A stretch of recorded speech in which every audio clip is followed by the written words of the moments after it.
Right. Okay, it's recording a bit here more, like better. Right. So for context, what are we going to do today in this session? Well, I'm going to delve into a piece of music that has held the key of the true story. Not just of Asem and Hades, but of all of Final Fantasy XIV, which is pretty much like saying the same thing. So, for context, this is E12. This is the theme, the final fight of Eden, Eden's Promise, and the theme's name is Promises to Keep. So, for context, and this is going to offer you a bit of background for how my madcap began, so to speak, back in Shadowbringer's time. This was 5.4 when it was released, and why in a sense, I suppose I had a bit of a better insight into when Dawntrail happened, like understand many things in that moment that contradicted all that we had been told, because ever since 5.4 I have known a secret hidden in this piece that holds the key to understand the whole thing. And now I suppose that it sounds a bit strange, like hearing this whole thing. But first we have to go into what is Final Fantasy XIV's narrative style. 14 is based on a style of narrative that is, it doesn't really have a name, but the closest thing I will call it is meta-narrative.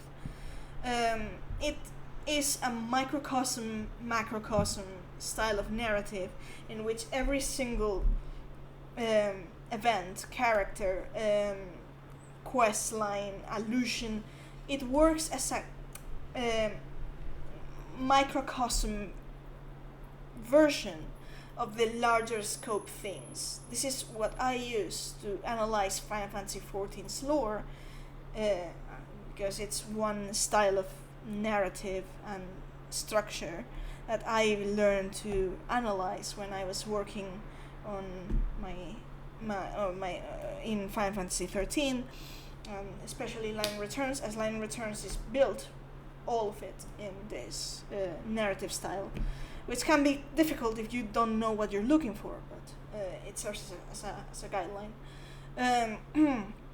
So, when I'm working on Final Fantasy XIV, what I do is,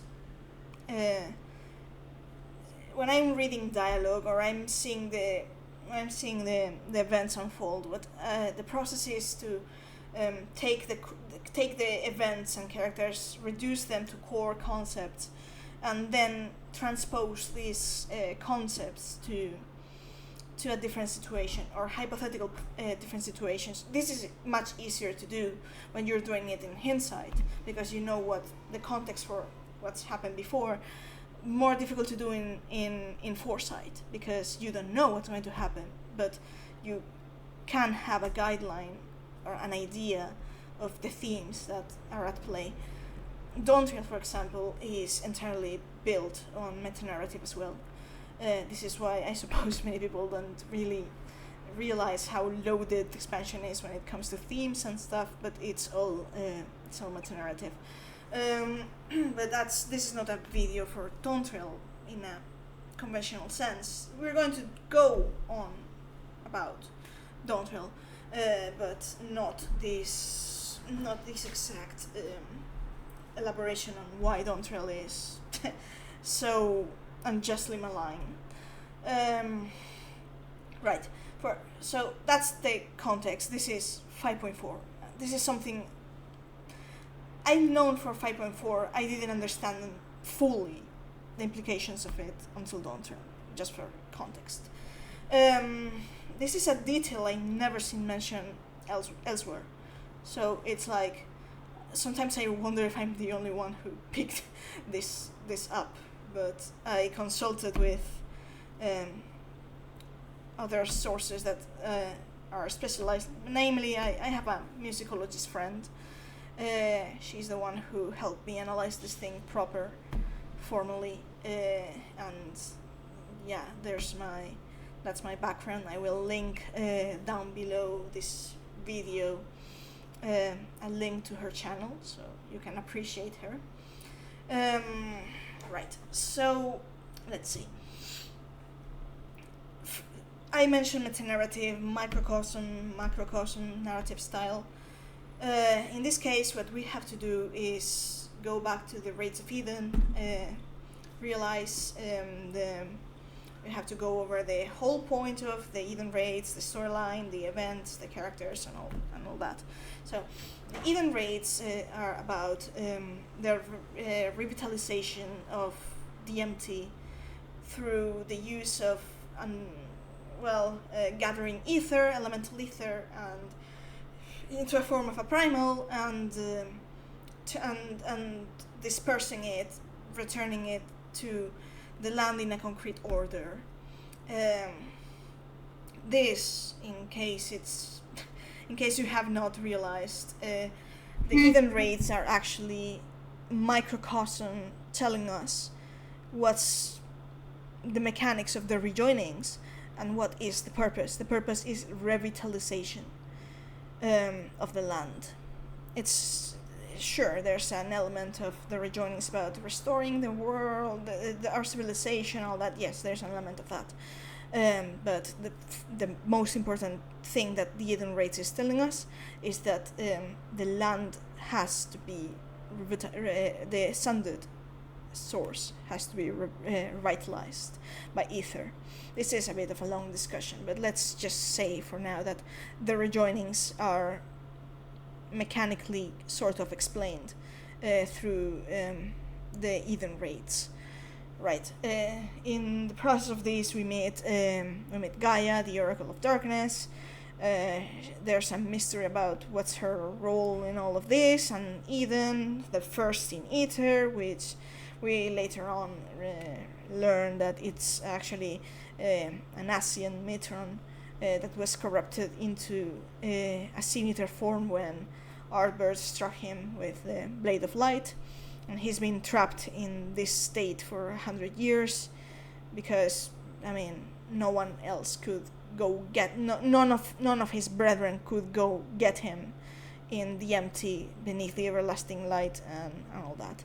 So Metron is understandably suffering from mental instability after this. He's been calling to Gaia all this time. Gaia died when their combined form was struck by Arbert's blade, and she was reincarnated in the first as Gaia, as the girl we meet.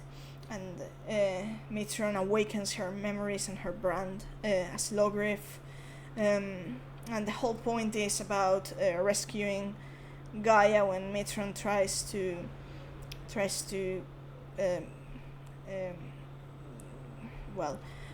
get her and stuff, so we can give her back to Reen. And this is the point of the Eden Raids, as they're told to us, but it doesn't change the fact, as an observation, that Logriff and Metron made a promise that every time in each life, through each reincarnation, they would, or Metron made a promise to her at least, that even should Logriff forget, Metron would be there to help her remember, because that's, well, the whole thing. So we basically got in the way on an ancient promise between Metron and Logriff, and as usual ruined the core thing or something. So aside from that, which is something that the Warrior of Light has so often done, ruining things, let's move on to the aspect of this song, or not the song itself, but the meta-narrative themes. Basically, Mitron and Logriff are two members of the Convocation that after Logriff died, and as we see in the Echo Vision, Logriff is recently ascended, and Mitron is there, and they basically kind of reconnecting after a reunion and separation, and that's when Mitron reiterates the promise that even should Logriff forget, he would be there to help her remember, and Logriff replies that she will always come running whenever Mitron calls. That's more or less the whole thing, right? Okay. So we got the crucial point of this theme of the raid, especially when it comes to this song, is this promise between Logriff and Mitron of reuniting across reincarnations and ages, and helping each other, helping mostly Mitron to protect Logriff and to help her remember. This is the core concept you have to keep for the analysis on a meta-narrative level of this song, which is titled Promises to Keep, and as it just so happens that it's on a surface level it seems to refer to the promise between Mitron and Logriff as we fight them together as Eden's promise, right? Right. So this is the surface level, but in Final Fantasy XIV nothing is surface level. So this is all in terms of a macrocosm reading, and the key is within the music. Admittedly, not a language that I suppose many people can read, but I can tell you, however, one thing. Promises to Keep. By the way, the Japanese title, after checking nuances of the title of the song and such, the allusion is to specifically an unbreakable promise, no matter circumstances, a promise that endures through age, space, time, memory, whatever. That's the nuance of the title of the song. In case you may want to check the full context of the title in Japanese. So the thing is that this theme is it's not just a song. It's actually it's actually a tale. It's actually narrative. And this is curious, because Promises to Keep. You know that in video games usually songs have a loop, and usually when you usually many times when we go search for these songs in YouTube, they represent more or less like two loops of the song, as they're songs that they're played in battle or in cutscenes. There has to be a loop, elsewise if it reach an end, then it would be the situation still going on, left hanging without music. But so for context, Promises to Keep is curious in the sense that it seems to be a loop, but in fact, I mean, of course it loops, but the first loop is not what it seems. It's actually a repetition before the loop that makes you think it's a loop. It's actually at the same time fundamentally different. When you do that and you create a loop that's actually not a loop, but it's part of the song's phrasing, if you want to call it like that, this tends to hint towards a narrative.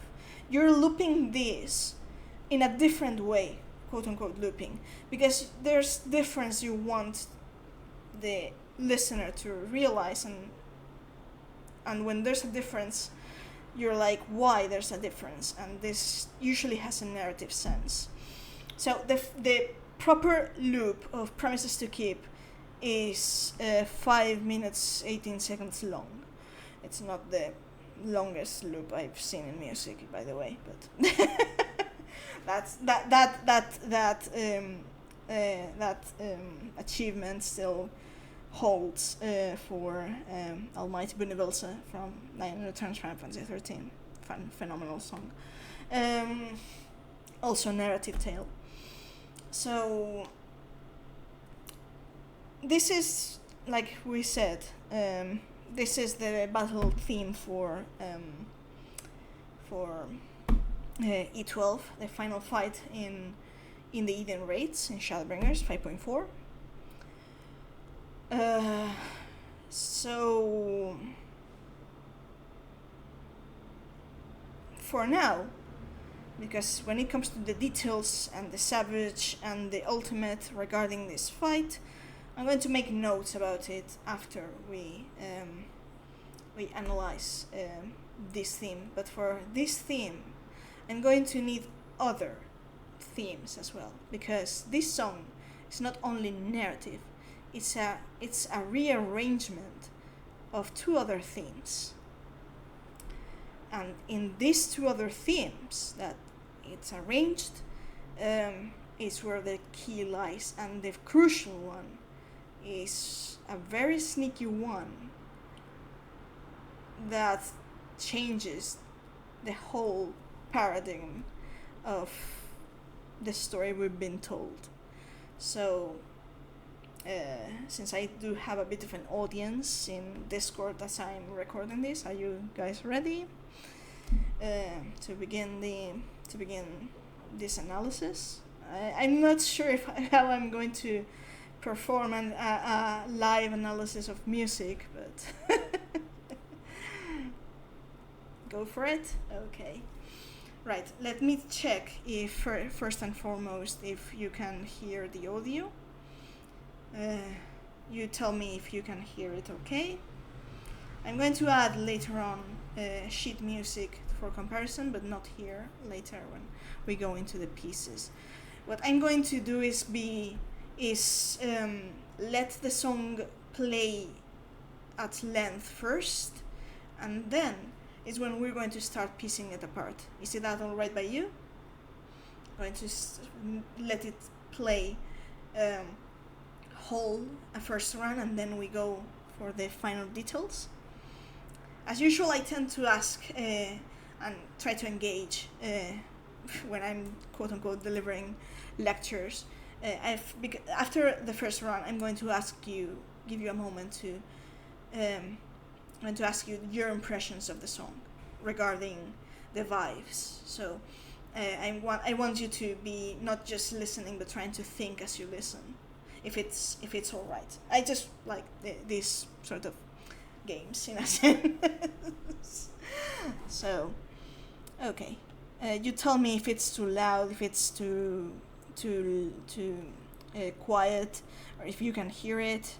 But let's begin the first play of Promises to Keep.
couldn't see me, but I was as usual when I'm listening to music and this theme in particular, I tend to gesticulate a lot because yeah, that's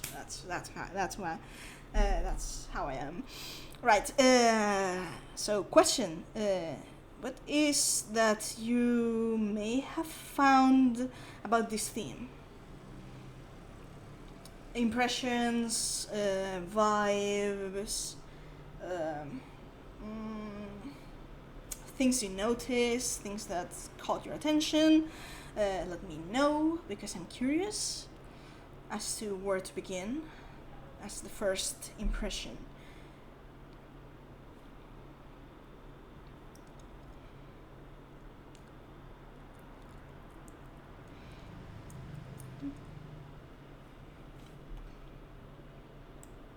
I'm going to let this play here. Yes, there's two different parts, seemingly the same, but not the same. Yes, that's true. Yeah, it's like part 1 and part 2.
Right.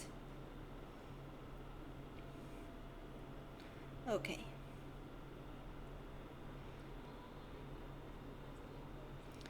I wouldn't say screaming, but it's certainly loud. But we'll go into that in a moment. Right. So, when I first introduced my musicologist friend to this song, as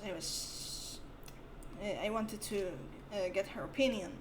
She doesn't play 14, so just to make that clear. She didn't know about the story about this song, neither anything else. So I introduced her this theme. I told her that it was the theme for the final boss of a long series. A whole raid storyline. And I recall that she told me this song doesn't feel like a boss theme. Like it doesn't have that vibe. And I was like, well, then what's the vibe you get? I mean, I agree, because she was like, this is a curious theme for a boss battle. It doesn't feel like one. There's no really sense of threat about this song. It's a very different vibe. And I was like, that's true. It's been pointed out that this is a curious theme to use for a climactic fight such as the Eden raids. And her opinion, as she put it, is that Promises to Keep, in the first, overall, there's a sense of triumph in this song. There's a sense of achievement, of wholeness. In a sense, it tracks as we're fighting the combined form of Logrif and Mitran, of Gaia and Mitran, right? So there's a sense of wholeness in that. But this goes beyond this surface level. And if we go by the theme of triumph, which is not something you tend to use for a final boss, like in a raid series, unless it's depicting your triumph, which it can happen. Other themes in Final Fantasy XIV have had a triumphant vibe as it to signify our victory, right? But tends to have a narrative purpose and cohesion regarding this depicting of triumph. Here, it doesn't feel like there was much preparing for this sense of triumph, if it makes sense. Like it's a fight in a raid series in which the Warrior of Light is actually not really involved in the sense of not a main character, apparently. As the main characters are Rin, Gaia, and such, right? Then where does the triumph comes in this? Well, this is when we have to begin dissecting this theme in narrative sections. The first section is one that has two specific qualities, so to speak, and it's going to be the vibe.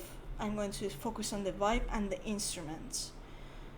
The vibe, as far as my friend mentioned, she said that the structure is very similar, very resemblant to compositions of great significance in terms of like a celebration. And she specifically mentioned this is a theme I would imagine for royal events, be like a crowning or be like a royal wedding and some such.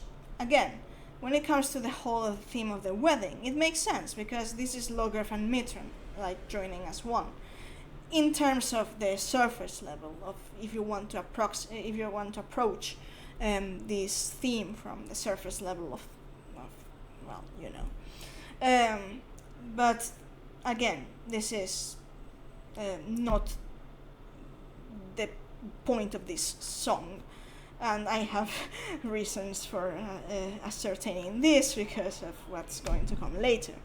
But what's important here is this is an intro that you would hear in grandiose events such as royalty, crowning, weddings, and such, like this triumphant celebration, so to speak. That this is what she told me. Like, I mean, I agree. The vibe is very much like that, but from the expert's opinion. The other thing is that the orchestra in this segment, in this introduction segment, does what we would call full unison, like its entire solemnity. The entire orchestra is playing the same at unison. This is, of course, meant to highlight unity, like wholeness.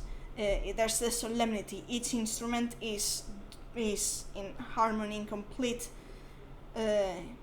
unity. No, they all go at once together.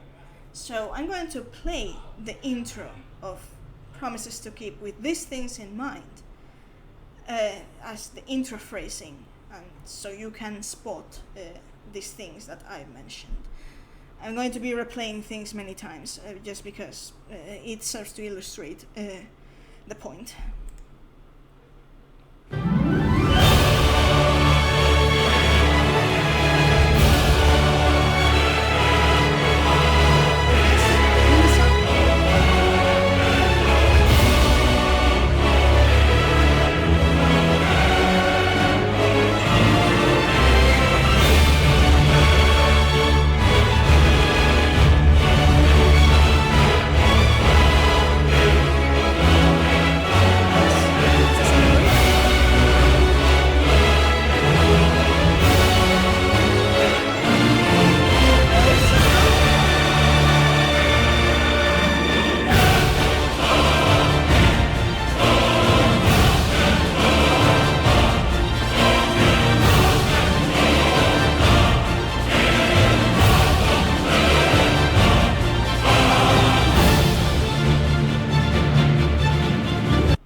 stop here because this is where it goes into the next phrase.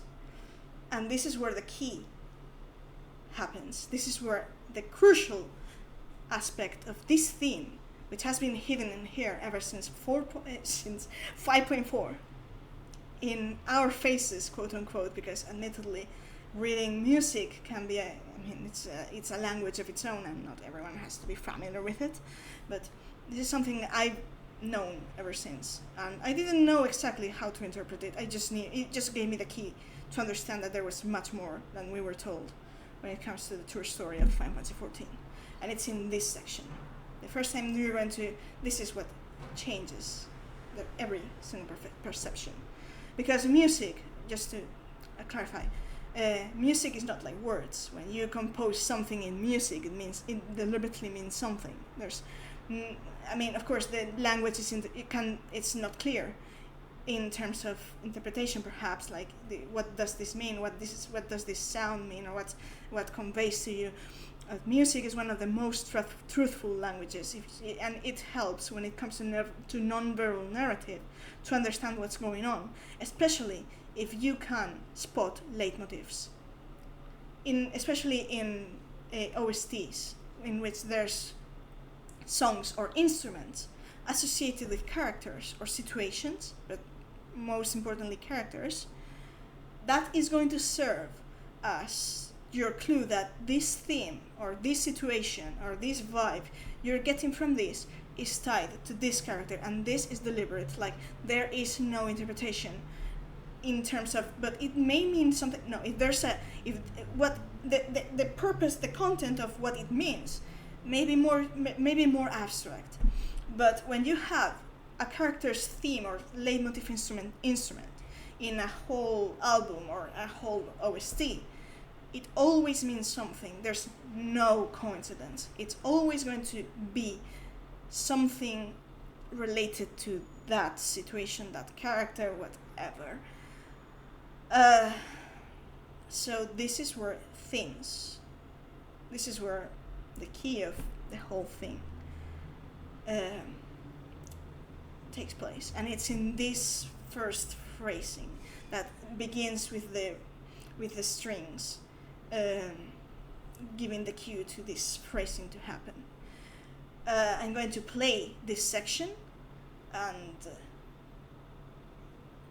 elaborate a bit on it, if it's all right by you, because this is important. This is where where all of everything is contained, and then from this point it just evolves in the whole picture of the song.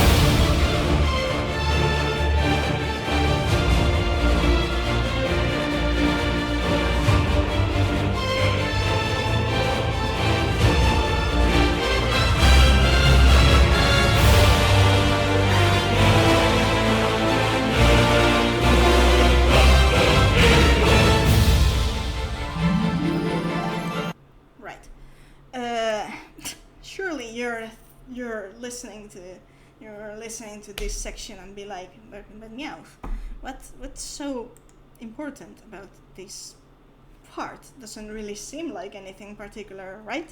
I understand, like like you would likely be thinking that, like, what's important in this, what's so mind-blowing in this fragment? Well, the instrument itself, they are relevant, but you wouldn't spot why they are relevant unless you pick up on what this section actually is. The instrument, yes, there is a strong element of brass. There is the male choir. I mean, there's female in there, but it's very, very subdued. It's mostly male choir, which by the way, in musical language, this is not entirely has to be an absolute rule, as is in the case. But in musical language, there's this sort of association with light and darkness. If you want to go into good and evil, if you wanted, but properly, I would prefer to use light and darkness. With light would be associated with female voices, and darkness with male voices. So in this, the fact that the choir is likely is actually mostly male and low, it's relevant to this whole thing. There's a strong percussion section in this. It's very marching. It's very formal. If you realize the pacing, the beat, the rhythm, it's actually very structured, like almost like a solemn marching. Da da da da da. Like it is like this sort of structure, steady vibe. But that's not the key here. Sure, the instruments mean something, but to understand what the instruments mean, you have to know what this phrasing actually is.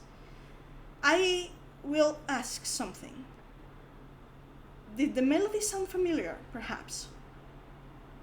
Or didn't ring any bell? This is not a trick question. I just want to ask, because this is very sneaky.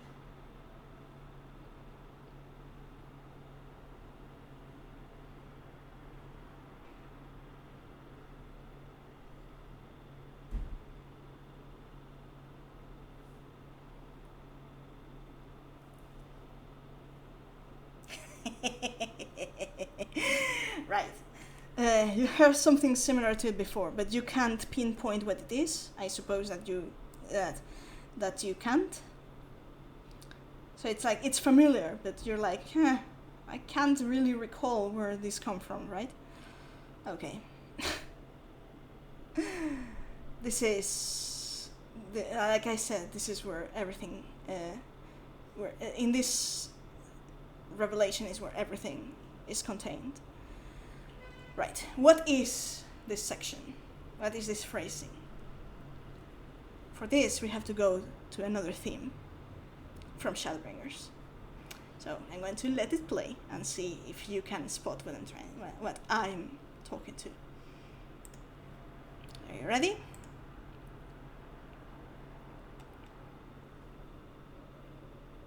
Okay, let's go.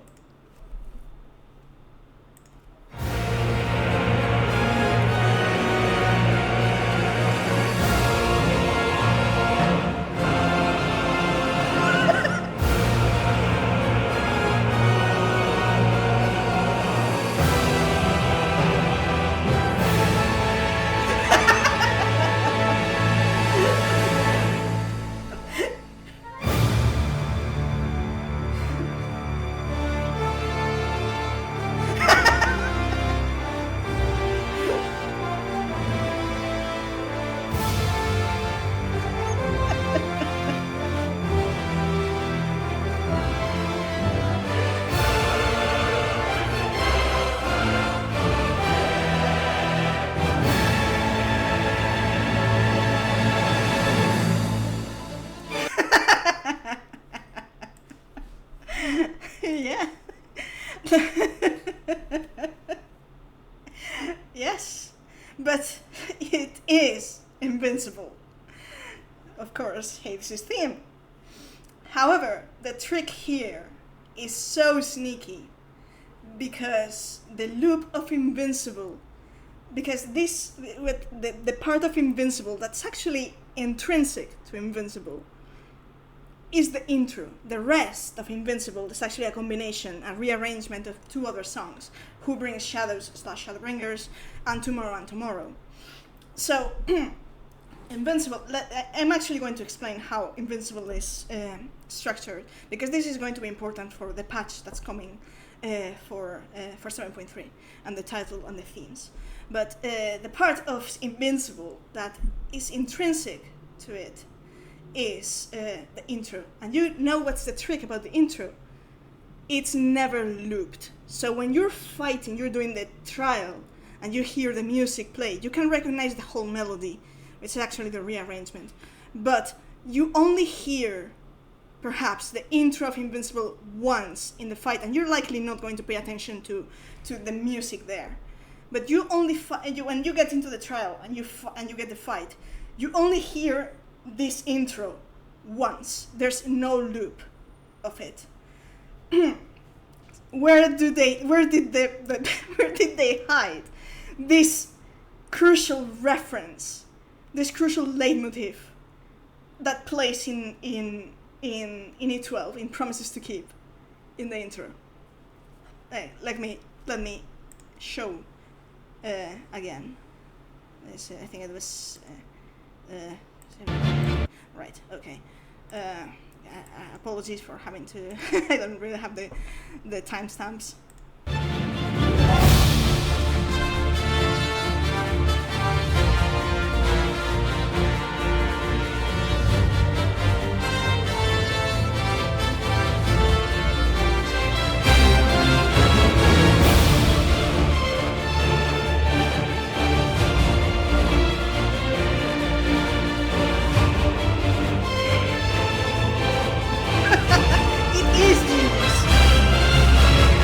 And now, Invincible.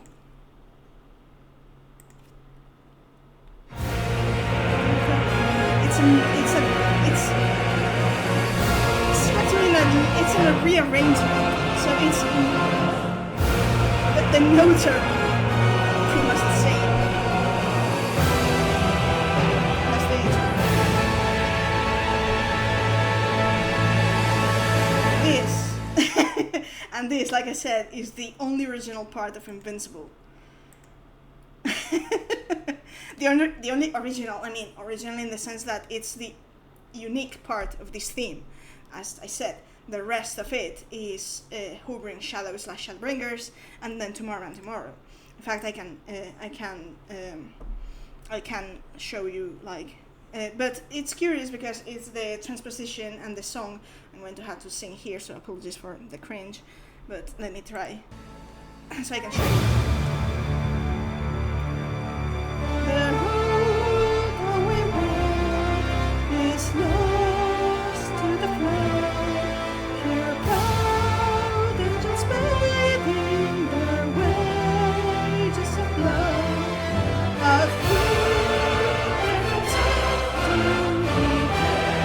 There's a bit of this is Hovering Shadows.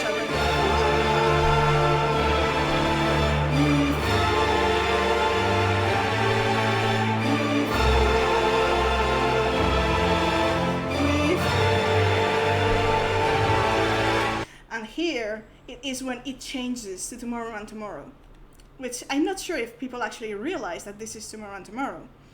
I'm going to let me show you. Right.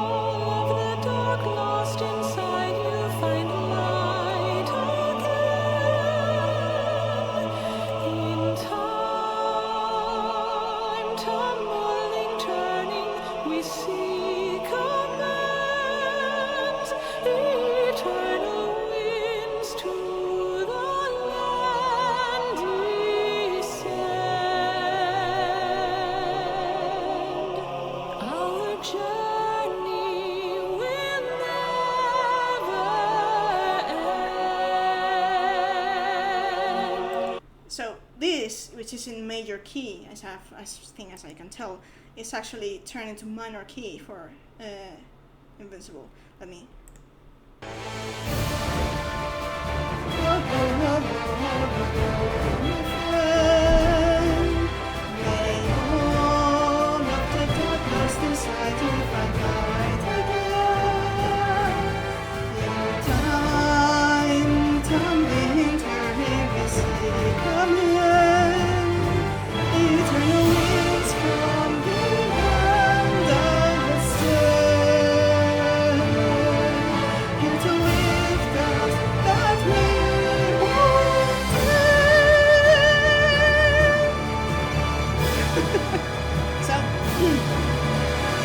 is a reason, Tomorrow and Tomorrow, when you read the lyrics and the whole theme, it's actually the voice of Hades singing the lyrics and the meaning to the word of light, to Asm.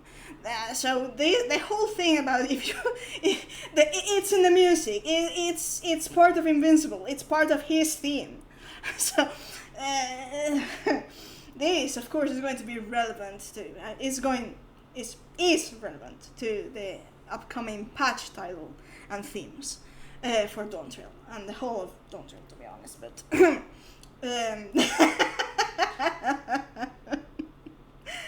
so this is a bit of insight into Tomorrow and Tomorrow, into Invincible and the whole themes.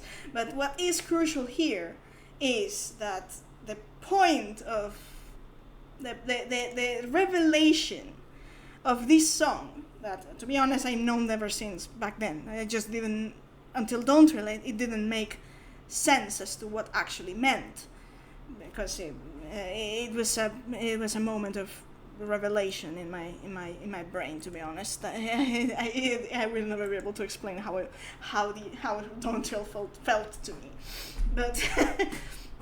but this is crucial, because again, where does this theme play? It plays in E12. It plays in the Eden raids. What is there in the Eden raids that may be remotely connected with Hades? I mean, there's the Asians, of course, but this is not enough to get not the Asian theme, but Hades' theme into this song, which is E12. It virtually has nothing to do with him on the surface.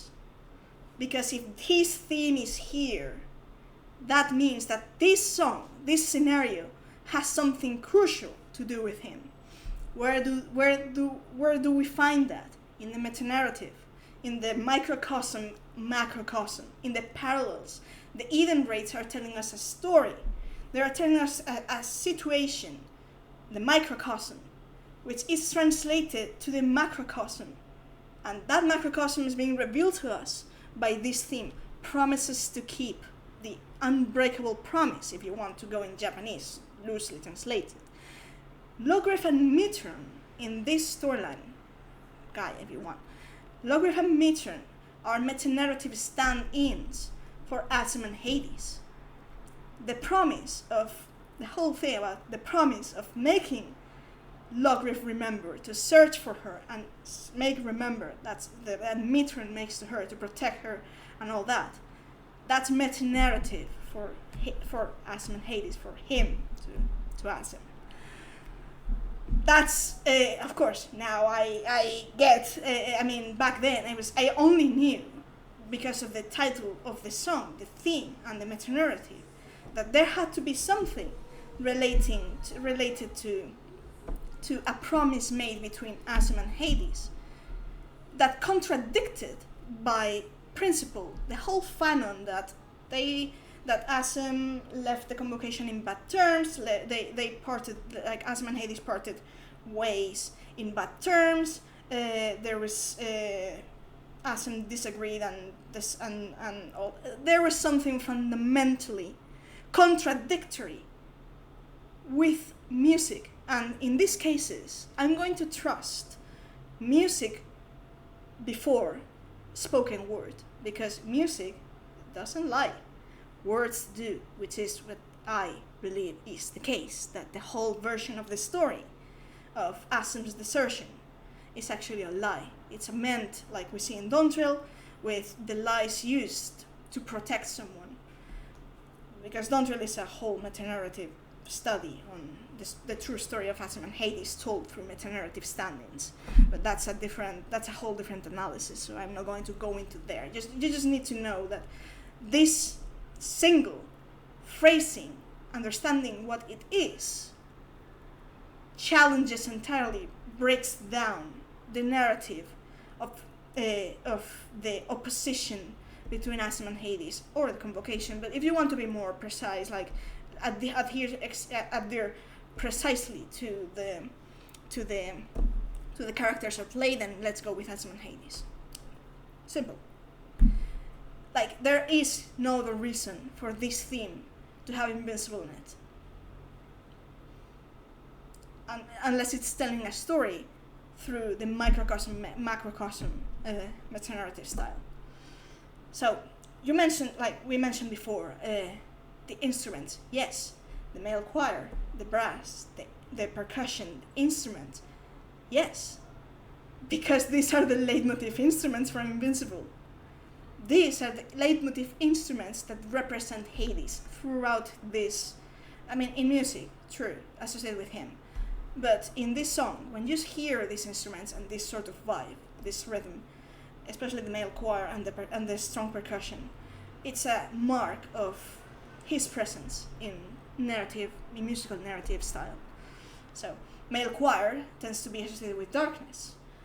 Male also, I mean, technically, when it comes to the association with Hades and Persephone, he's going to be the male, so it is the male element into this whole connection of things. So, so it makes sense. So, percussion. Percussion is really important because it is often used because of the vibrations, the strength, and the rhythm. It tends to be associated with the earth, like in tribal rites related to the earth. Music associated with rock and stone and earth. Percussion is very, very important because it gives that sense of the strength and stability and power of the earth. And again, Hades is not just the god of the underworld, the god of the dead in Greek myth. He is also the god of earth and stone and minerals and stuff. That's why it's so important. The choir is important as well, not just because of the association with darkness and the dramatic effect. It's also because the many voices is what Hades represents. Like Hades, one of the epithets he has in Greek mythology is polydemon. It means the host of many, because in the house of Hades, which is how they would call his abode down in the underworld. It's not really exactly a palace. It's his abode. It's nice, but he lives among the dead basically, and the house of Hades is often described as being full of guests. So the host of many is said like this because Hades always welcomes everyone to his house and his home. He's like this, the host of. But in 14, it plays into this epithet by him bearing during the fight the hopes and dreams of his people, channeling them into himself. That's when we get the second form with the mask and all that. He's becoming the host of many in that sequence visually. He's like the channeler for other people, for other people's hopes, other people's dreams. He's the vessel for that. So that's why the choir applied to him. It's like the voice of the planet. It's like the voice of life, the voice of the people. He is the channeler for that.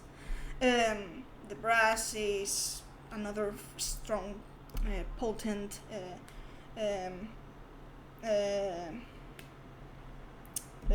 instrument. It's and then there is the vibe that this phrasing has. It's very rhythmic, it's very marching, it's very structured.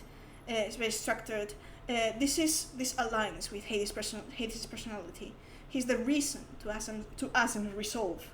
So he is structured, he's logical, he's methodical, he is the strategist, he's the solid footing, like the solid pillar of their partnership.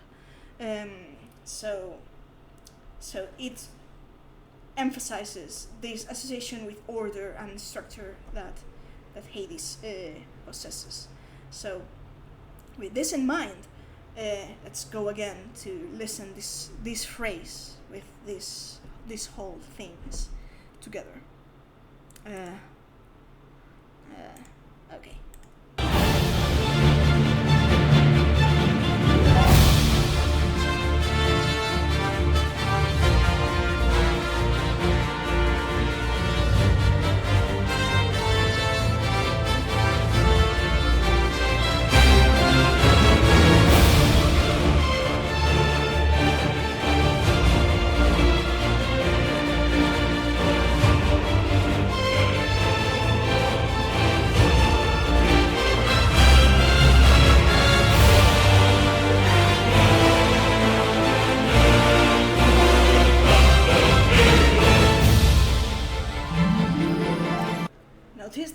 there. There's like a cue. There's like two segments in this phrasing, in which there's the first one, and then there's the second one in which the choir joins, and then there's this cue that leads into the next phrasing. But this is a break it's actually a break in the rhythmic pattern. It goes from the marching into this more spontaneous sort of phrasing. It's still structured, there's still like this sort of predictability if you want, but it becomes a bit less rigid. And then it goes upwards and then turns into the harp. This is a cue. This is a cue for the next phrasing, and it does has its meaning about the next part of this section. I'm going to share here the sheet music that my friend transcribed for me for the intro of Invincible and this phrasing of Promises to Keep. I'm going to share in the Discord chat. I'm going to paste them in the video so you can see them, so you don't miss the thing. Give me a moment.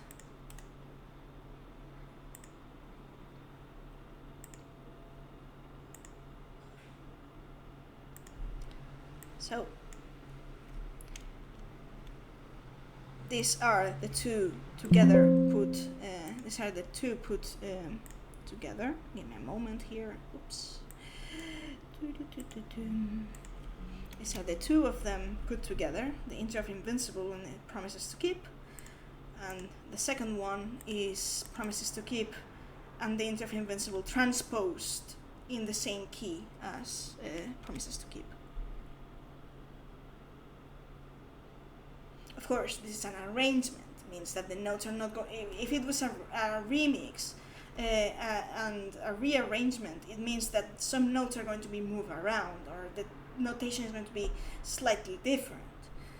But it still has to have this internal structure that makes you recognize as the same melody. So, in this case, you may see a couple differences because this is an arrangement. But fundamentally, on musicology level, as far as my friend told me, this is the same. There's no way around it. It is the intro of Invincible. So,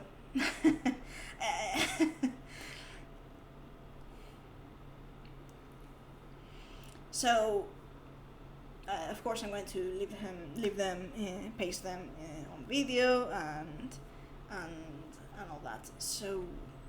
Let me see, okay, right. So yes, in fact, amusingly, this harder to spot musical reference than the next one coming is the most easily defendable in a sense, because the other is a bit curious in that you can spot it, but trying to make it, as far as I'm told, trying to transpose it in sheet music makes things more confusing, and I believe that this is likely Soken and his team being mad lads and finding a way to get the vibe with different voices of us. It's a bit complicated, but let's go into the next section and let's dive into why. But like I said, note how the cue goes from the rigidity and the structure of the intro of Invincible to this cue that is more like less rigid and goes on higher notes and into a subtle instrument like the harp. This is a cue, and then after I replay that cue, go into the next phrasing, which is the other cue for the other part of the puzzle in a sense, right?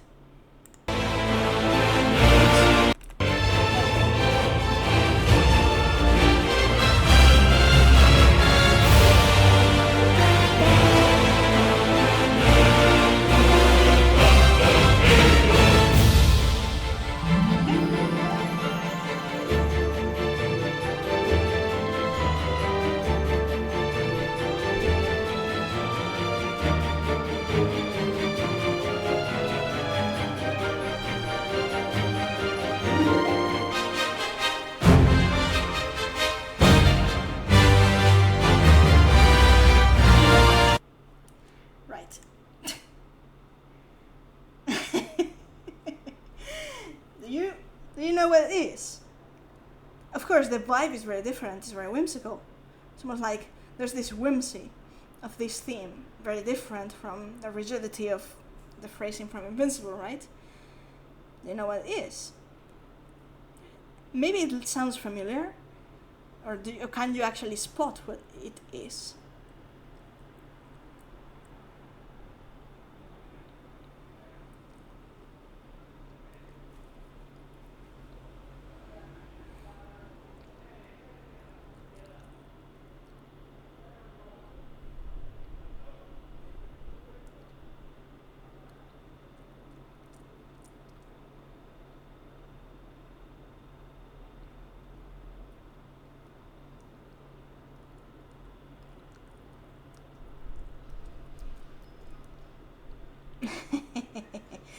It's not invincible, but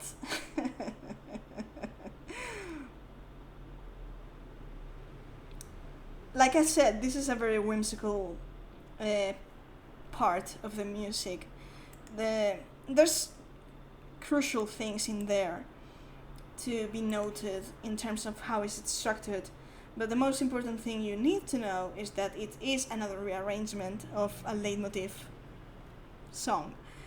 And let me play it for you. You're likely going to facepalm and be annoyed at yourself and not having pinpointed it before.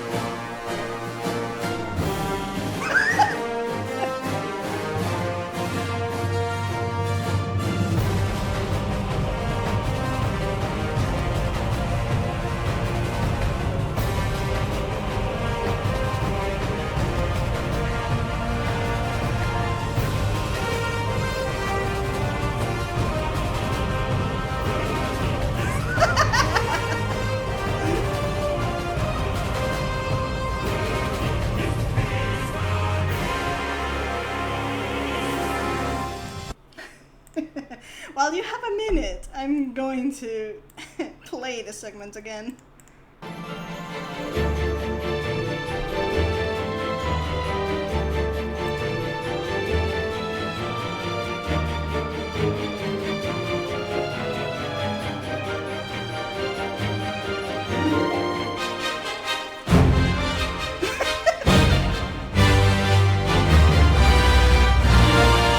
It's the Maker's Ruin.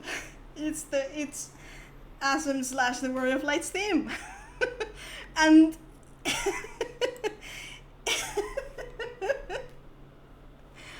it's made in a way that there's two voices. So let me explain. It's using woodwind instruments like oboe. I think it's an oboe. I think there's the harp. It's more airy instruments. And there's the whimsy. It's meant, of course, to represent Asm's chaotic bit of whimsical nature. Also, by extension, the wall. But this section is actually divided into superposed voices.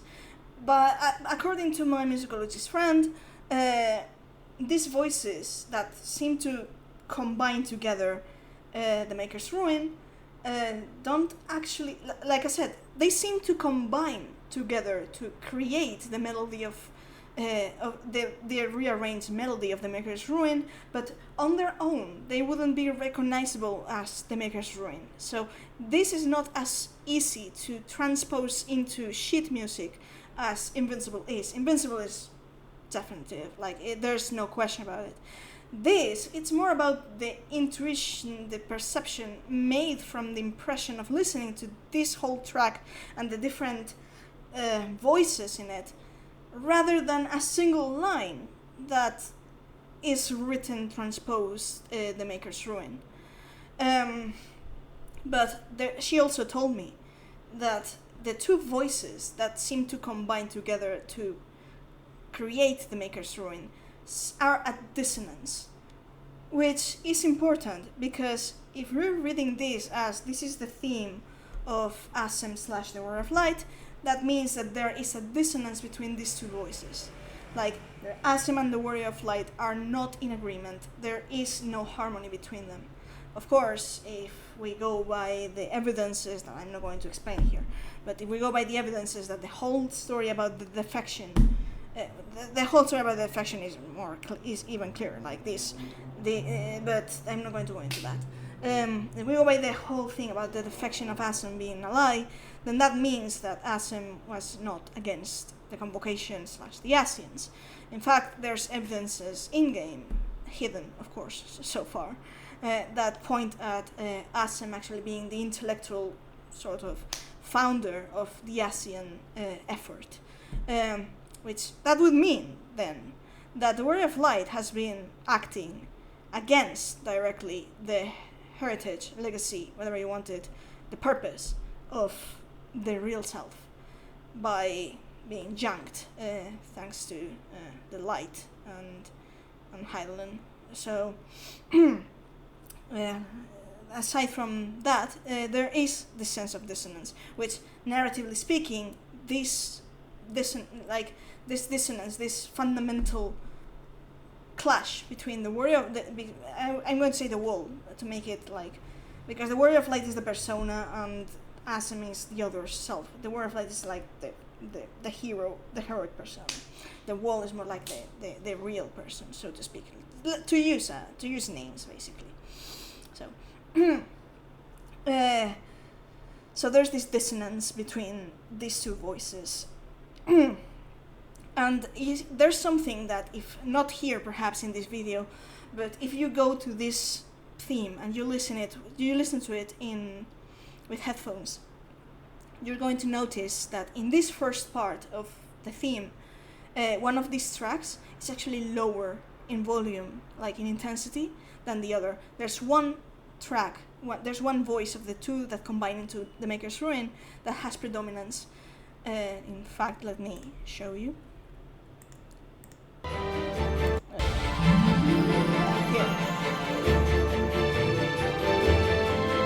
The oboe, which is the one mostly carrying the melody,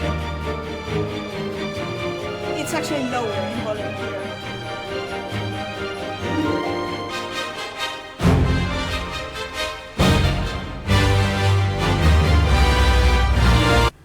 This is more easy. It's going to be more easily identifiable if you listen to the track properly with headphones. I do believe that in this case, because again, this is part 1 and part 2, we are still at part 1, and I believe this does have a narrative purpose. In this moment of the narrative that Promises to Keep is telling us, there's a predominant voice over the other. I believe this to be Inside the Wall, which is the theme of Asem, the wall. I believe that in this case, it represents that the voice of the persona of the Warrior of Light is predominant to the voice of Asem.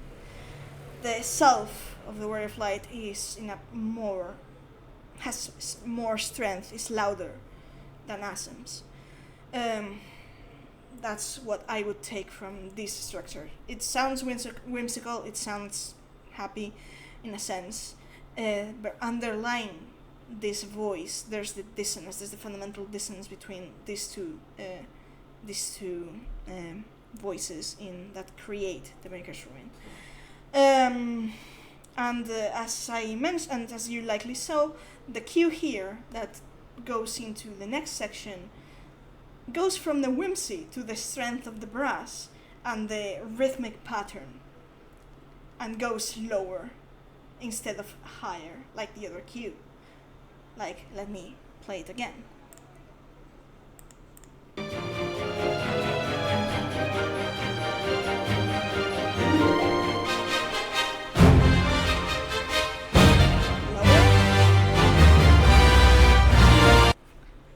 What happens here? We go back to the cue from Invincible.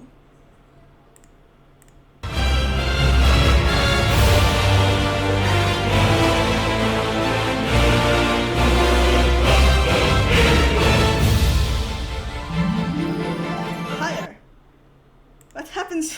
What's going on here? It's almost a bit of a dialogue, and of sorts, not yet, but this is a cue. If we go by associating tracks and themes and characters to these sections, it means that when it comes from Invincible, Hades is actually taking on the aspects of Asum the Wall to give them the cue to the next phrasing. He's like incarnating part of the aspects of Asum into his section to give them the cue, and then the section of Asum the Wall is actually taking on the aspects of the section from Hades to proceed with the narration. It's integration of the opposite into their own themes to give them the cue. Like they're passing they're passing the voices between one another in not like in a sudden manner. They're integrating that like a natural flow cue that this is your turn. Now you speak, and then again, and so on. That's the and then if you see in Hades' voice, it goes higher. It goes reaching to the sky, which is the association with Asum slash the wall. In case of them, it goes lower to the earth, to Hades. This is musical narrative. It's musical language when it comes to narrative. I mean, it is how it's a bit of conceptual reading, if you want. So, before going into the final part of the final section of part 1, yes, it's taking long. This theme is actually quite long to analyze. It's very, very loaded. Like the whole thing hinges on this theme, on the secret of this theme. I'm surprised actually. No one I know actually realized this in how many years now? I've got a few years. So. The thing is, how should I put this? This is a rearrangement, like Promises to Keep is a rearrangement of Invincible and the Maker's Ruin, of Hades and Asum slash the Wall. Again, we already covered this with Hades.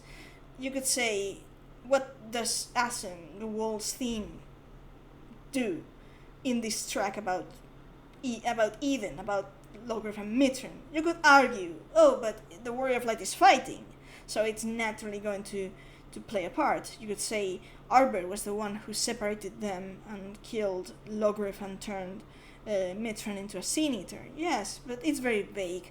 The point, it wouldn't be enough to grant this leitmotif to be part of the whole song. Again, the answer has to be in the meta-narrative, and this is basically telling us that the macrocosm to this microcosm is a promise to keep, a promise eternal, if you want, as per Japanese context and nuances, between Asum and Hades. And if we bear in mind what the promise between Logrif and Mitron, the narrative stand-ins, is to search for Logrif, for Asum, and restore, make her remember Mitron,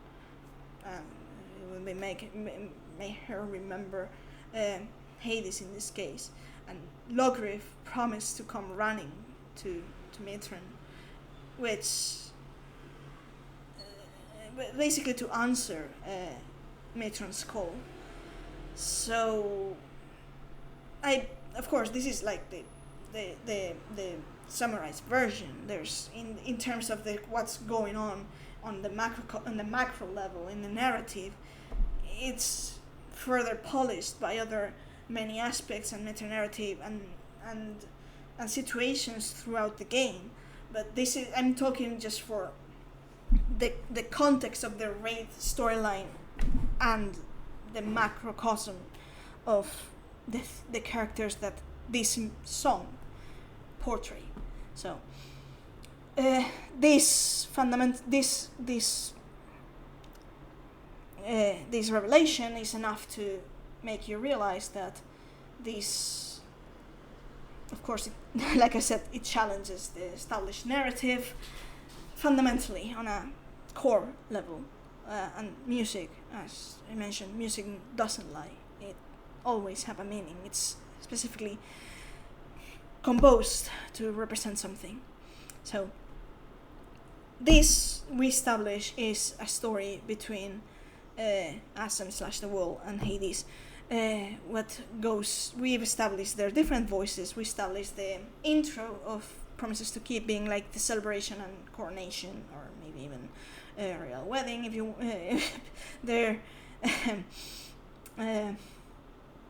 there is an intention there, not just in the sense of the shallow level of pairing, but on a fundamental level on the themes of Final Fantasy XIV, very founded in alchemy and alchemical marriage. So it does make sense that not only is about coronation, but also about alchemical marriage. I mean, we're going into the themes of Greek mythology and the themes of Hades and Persephone. So it's what in Greek you would call the hieros gamos, would be the divine union / marriage of between gods and divine entities. So which is what happened between Hades and Persephone. So these themes do have their own relevance in the core narrative of Final Fantasy XIV as a whole. The alchemical marriage, alchemy, the union, harmony between opposites. The core word is temperance. It's the 14th arcana of Tarot. Look it up. You will understand many things about Final Fantasy XIV. But right. This being said, we now have to move to the closing of the first part, and this is a different. I mean, this is narrative as well. So, right. Okay, let's move into the closure of part 1, which to me is my favorite part of this song, by the way. Let me play them from here more or less and go into it. Well,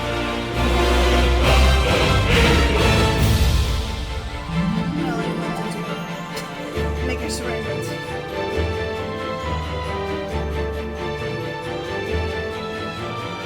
What Soken did here, like it's Maker's Ruin, but it's split.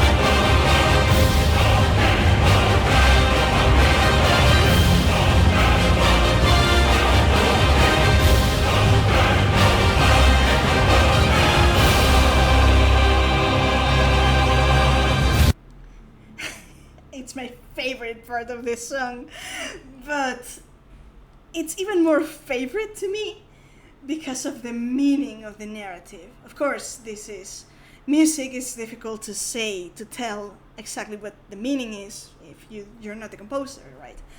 But this is the most narrative part of the whole first part. Right. What is this? This is a dialogue.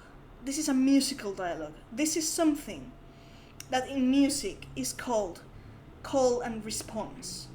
When one instrument or one section tells or indicates another to answer in kind. This is a dialogue.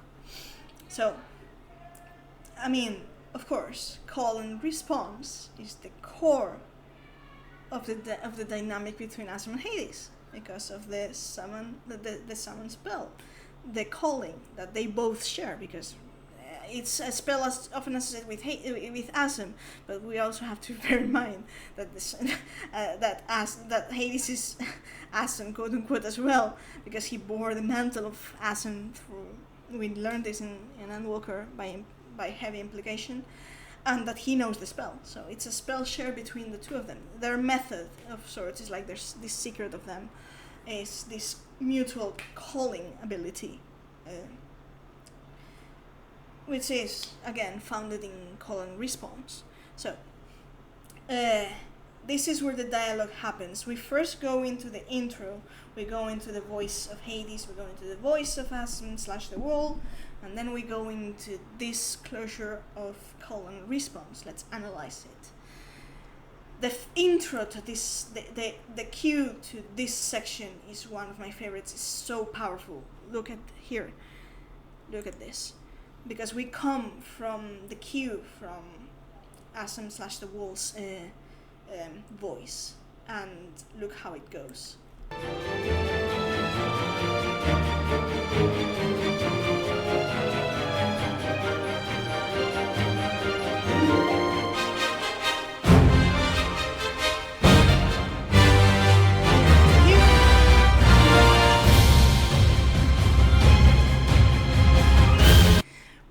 What does the music does here? It goes the cue into a combined introduction. Look, remember the instruments, the leitmotif instruments that represent each other, represents character. Asum, the strings, the air feeling higher. Hades, the powerful lower choirs, the percussion, the brass even. What does it here? Again.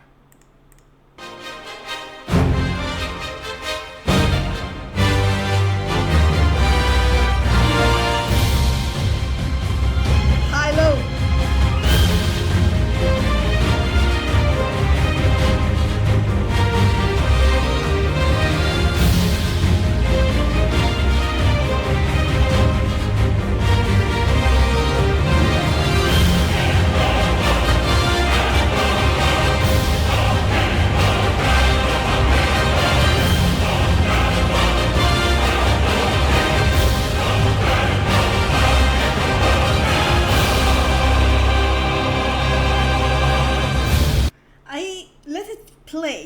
Yes, it is amazing. I love it. But it does here, it makes the intro with the sustained note on higher air ambience, like strings. It's a sustained string, almost not sustained but almost string. And the powerful cue build up from this, almost like supporting from the percussion from below. This is a combination, you could say, from sky and earth. And then it's when it goes into the dialogue. I know that I'm going to be replaying so many times, but this is one of the most crucial, if not one of the most crucial parts of this theme. Again, the intro, sustain, low, starts the dialogue, strings.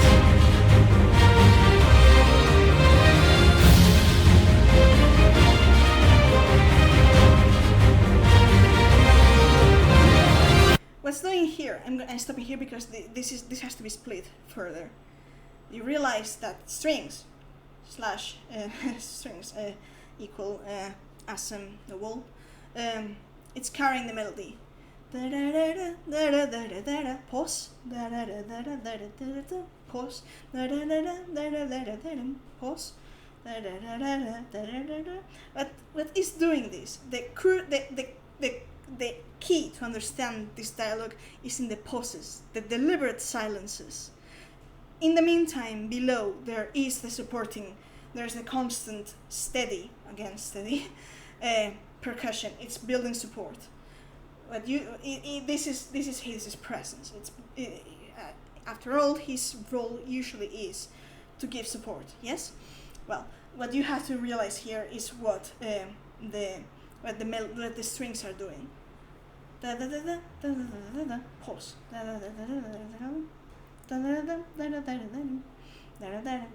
Bear in mind this, and then listen to the rest. Again, yes, I'm going to be replaying this. I'm sorry. Not sorry. I actually love this part.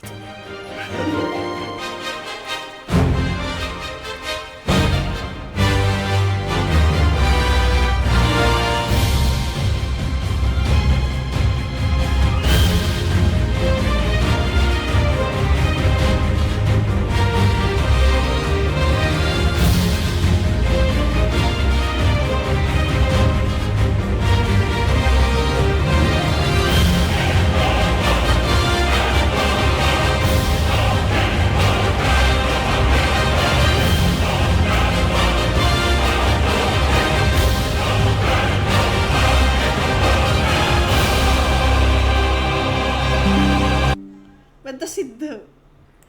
It's a call and response. Asm, or the wolf's voice, is inviting the voice of Hades to join in and complete the main melody. The pauses there are there for the rest of for the following dialogue to be completed. It's an invitation, like a call and response. Asm / the wolf is calling. It's like, come join me. It's more like extending the hand. Come join. Come complete my voice. And that's when when the next section, which is a repeat in terms of melody, but it's when the choir, the male choir, which is the representation of Hades' voice, as we saw in the section of Invincible, joins in and completes the pauses. It fills the gaps in that the voice of Asm / the wolf was given for him to join into. It's like almost like this playful, come, like join me, like come here, like let's complete this whole thing, and then this turns into this completion, this whole section that concludes in one sustained orchestral full unison hit. This is the moment of, you could say almost the moment of climax, the moment of union, like going again in unison. It is the expression of this union. So let's go again so you can appreciate it.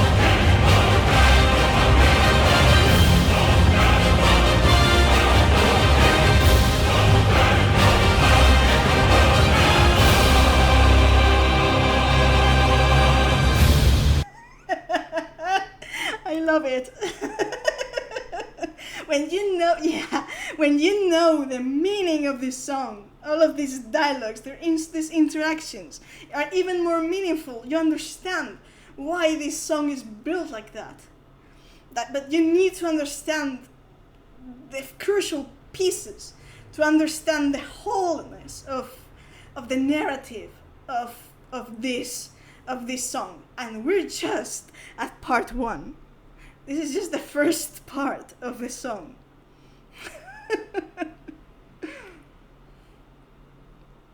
Because of course, now, yeah, you have knowledge now. You've been enlightened. So, because next we have to deal with the crucial differences, because this is not a loop. This is part 1 and part 2. But this is going to give us the key to understand the narrative of part 2. Well, understand as much as we can understand, because part 2 is going to be more difficult, because in things, so let's do something. Let's first listen to the first part as a whole again, internalizing the whole things you know now, like fluidly, to get all the vibes. And then before before part 2, I'm going to elaborate what I think the narrative so far and what comes next conveys, if it's alright by you.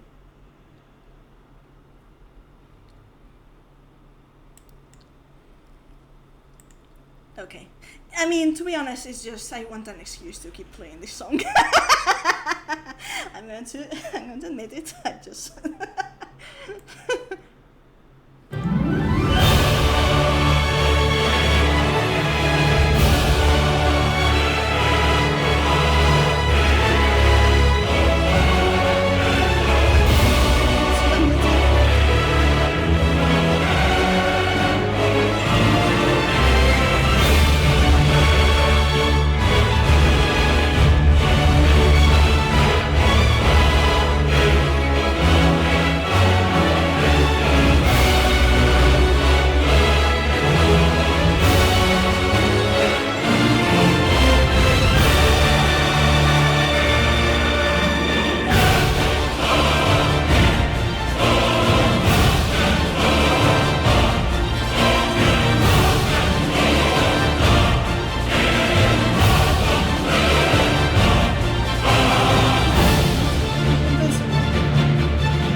that's part 1.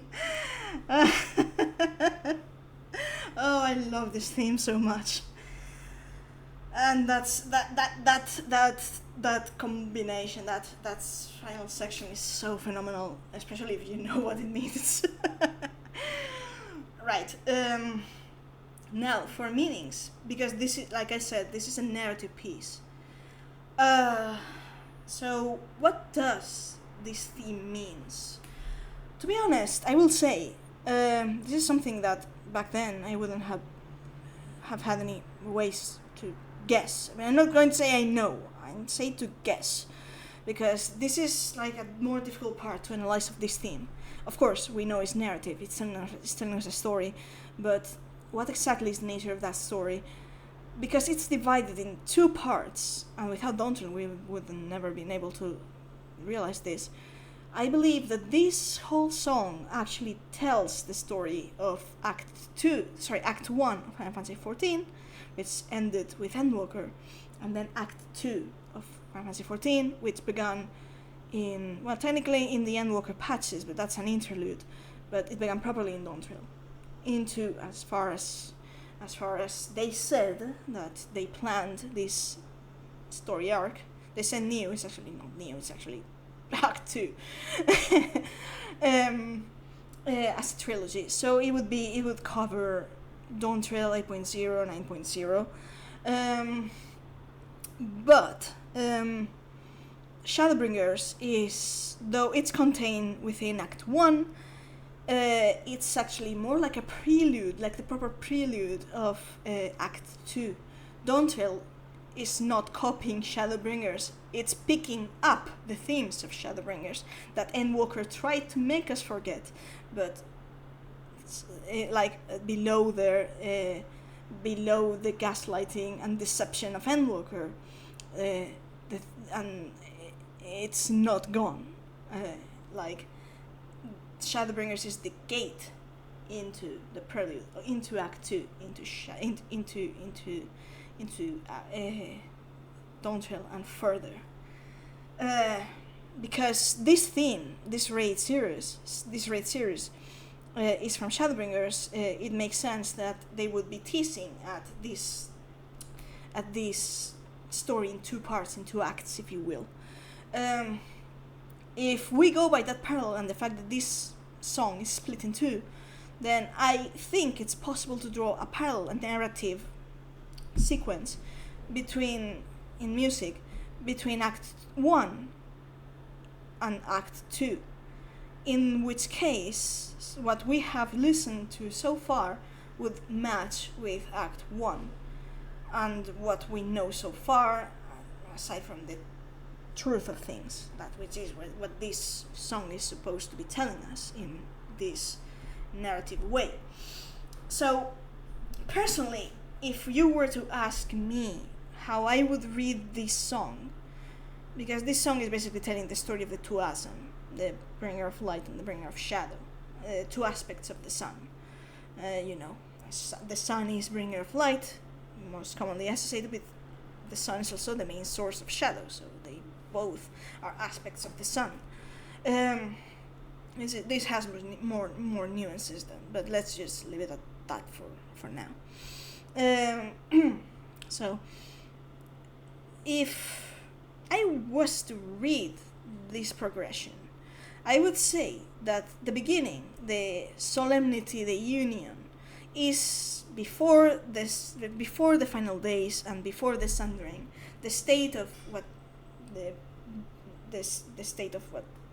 relationship between Asam and Hades was, like the unity, like this complete teamwork, this complete harmonization, right? This is what I would perhaps associate with the first, like the solemnity and unity of the and majesty of the intro. Like together they are force of nature, basically. The thing is that then it becomes into two separate voices. Sure, they give mutual cues, of course, but it goes first into the voice of Hades, and that matches with the timeline as far as when it comes to a chronological narrative, because after the final days and the sundering, the implication, and I'm going to go into the details, is that there are hints, evidences, enough narrative, meta-narrative parallels and stuff as to as part of the promise between Asam and Hades. Asam entrusted their mantle and legacy to Hades, so that would be Asam entrusting the voice to Hades in their separation. This is the moment in which they separate. I'm not going to go into the details, but let's say it's separate.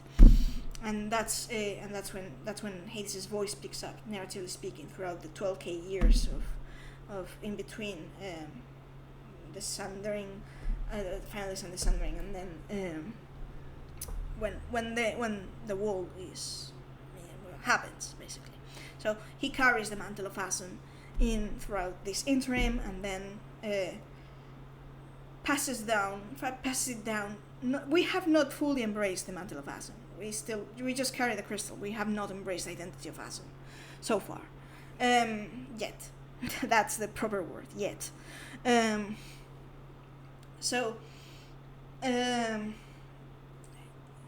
the narrative, he passes the cue to the voice of Asum, the wall, which still has this dissonance, which makes me think that is representing the state of the wall as per Shadowbringers, especially after 5.3, which is, well, to be honest, after 5.0, which is when the wall starts to show the aspects of grief and longing for Hades, which they're triggered by his death, basically.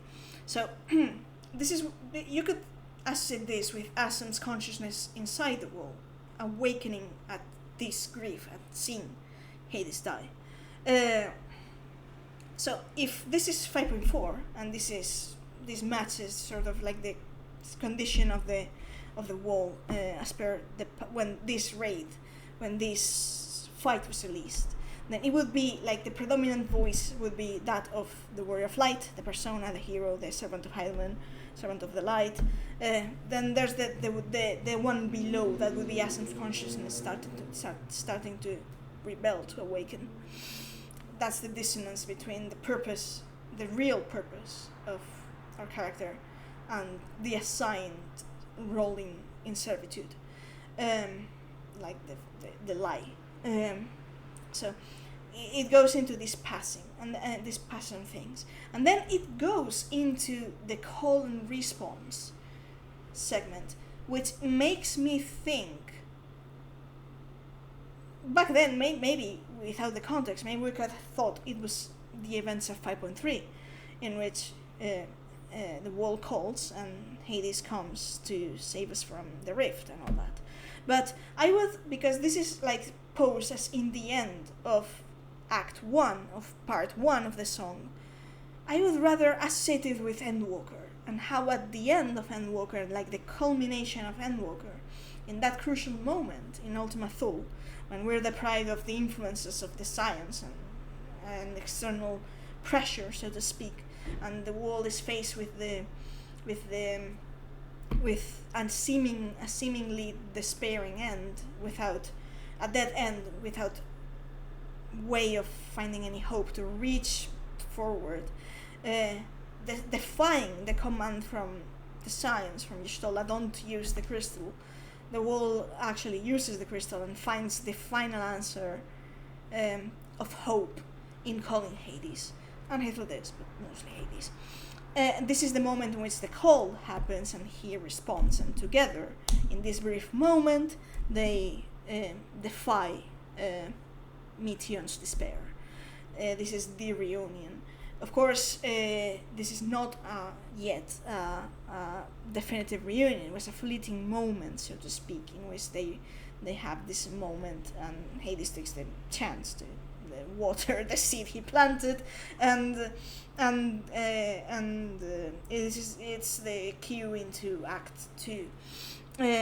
But this is how I would personally, I could be wrong here, but this is how I narratively read this section, this Part 1, because in terms of the sequence of events that we know, it actually matches so far. So this is how I would end. I don't know if you guys would agree with me. This is how I would personally match the musical narrative to the events that so far have happened in Act 1. The question now, the real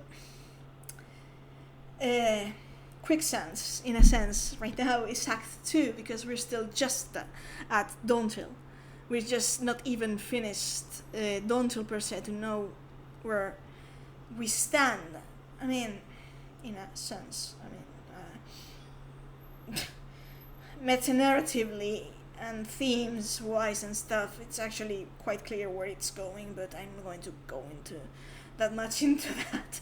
But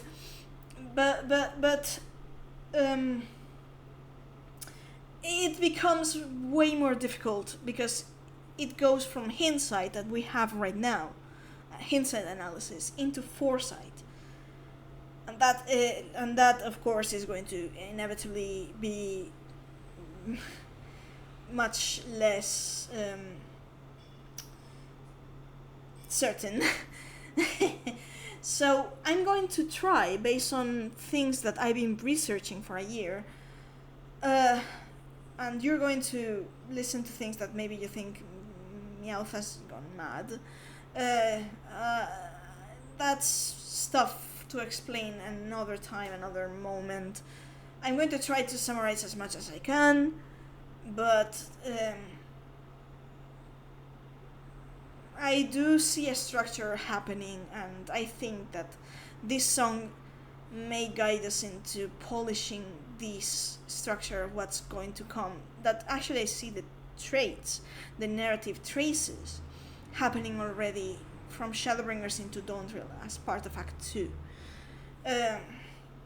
So that's my intro into what's our next stop, and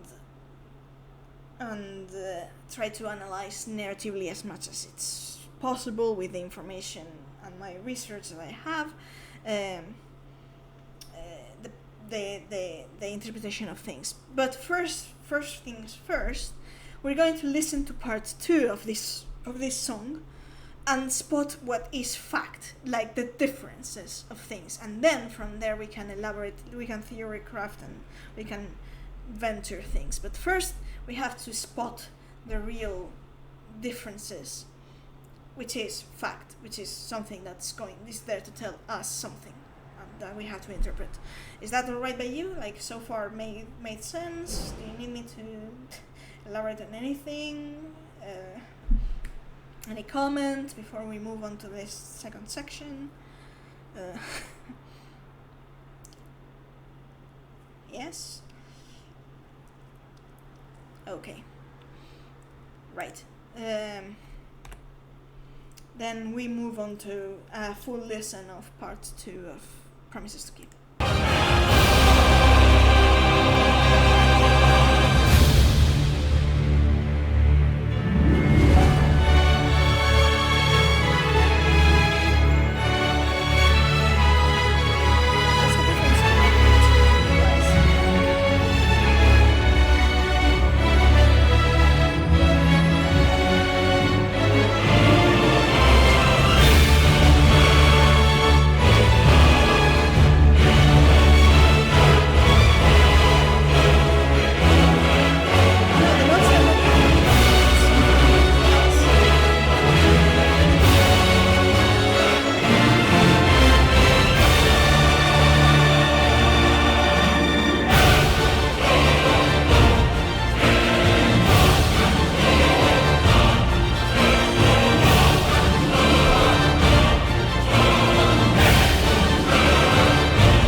after the many times I replay things, you have noticed crucial differences. The notes are all the same. The differences are more complex. Some of them are more evident, some others not so much. But is there anything you want to observe, you want to note? As a question, just before I know. The choir is, I mean, it's part of things, but so this part, how we're going to analyze part 2 of Promises to Keep is by comparing each section to one another. By putting each one next to the other. First section we had to compare with the themes. We already like the themes. It's actually the rearrangement of. This time we're going to compare the first part with the second one to spot the differences, because of course there is a purpose for this. Which purpose I'm not sure, but we can try to guess by vibe and by meaning of what I can glean when it comes to musical narrative. So let's start with the beginning, with the intro again.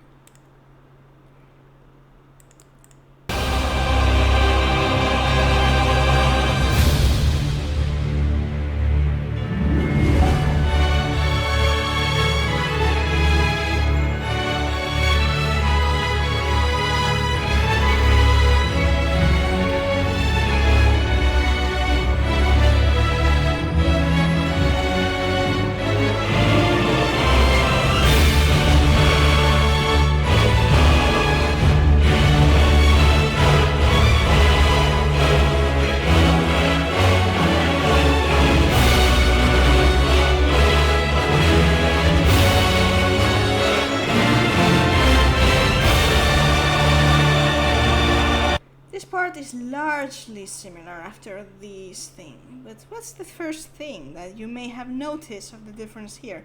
It's relatively subtle, but again, I'm going to play it again.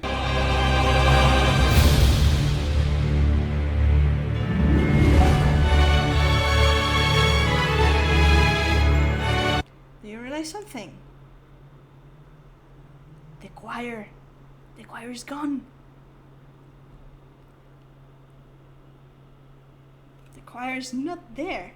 Like, instead, in the first part, when the intro happens, from the beginning,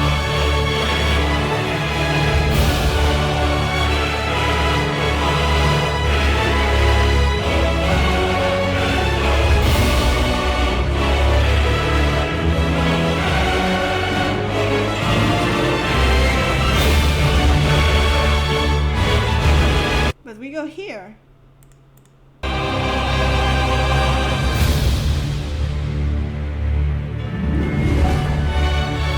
not there.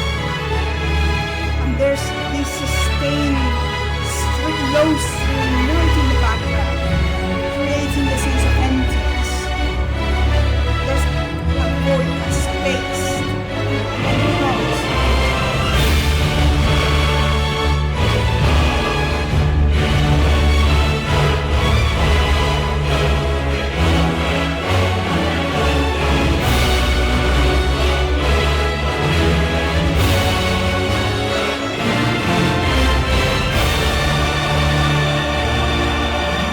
This part is relatively similar until the cue, until the transition into the next section. But to me, this is very telling, because the choir in this song represents the voice of Hades. Here, from the beginning, we had it in the intro, in part 2. Here, in the beginning of in part 1. Here, in the beginning of part 2, it's gone. It's not there. It's present. It joins a bit later. But there's the feeling of emptiness in the sustained lower notes of the strings. It creates the space. It creates the sense of there's a flat line, in a sense. Again, let me.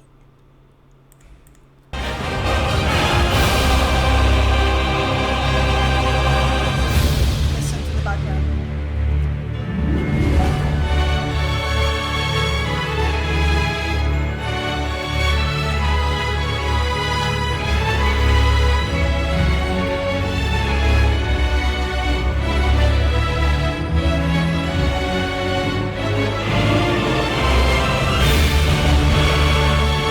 recuperate, certainly. And here, I'm going to venture a guess based on the feeling that Hades' voice, the choir, is gone for this first section of silence. Because yes, after Endwalker, he's gone. His presence is not there.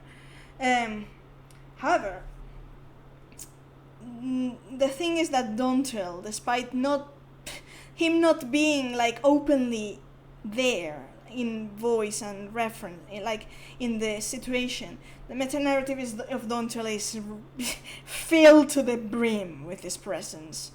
Like in especially this last patch 7.2 was it baffles me how people actually didn't pick up on the sheer levels of presence that he had in there. So in this sense, it's like there's this silence in his voice, but it picks up, and I think it may represent his presence reclaiming its position, in particular because Dontrell is divided in two different, in the MSQ 7.0 is divided in two very clear sections. The first section with the rite of succession, and then is when Alexandria hits. And that's when we start seeing the real references to Hades and the whole plot that is about Soul's death, and it's his domain.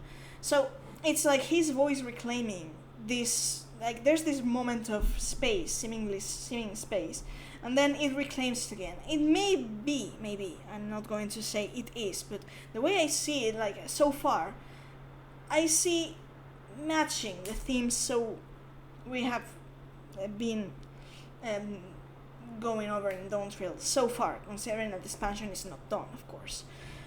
But so this is one observation I would make. I don't know exactly what it may mean. I only know that in this section there is a moment of silence in which Hades' voice cannot be heard.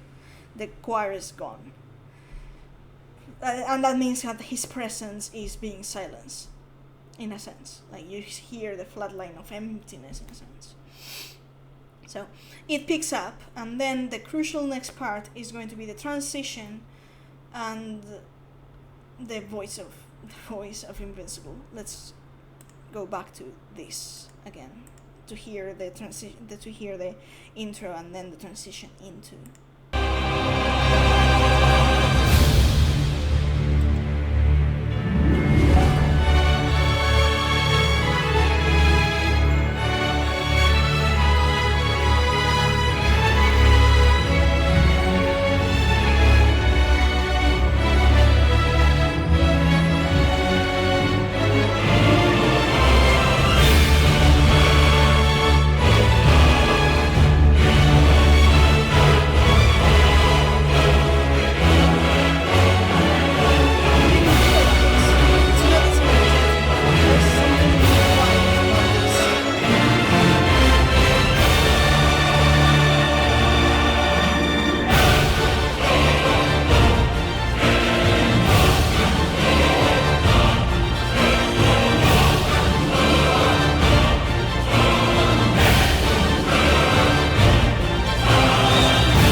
Requires a bit of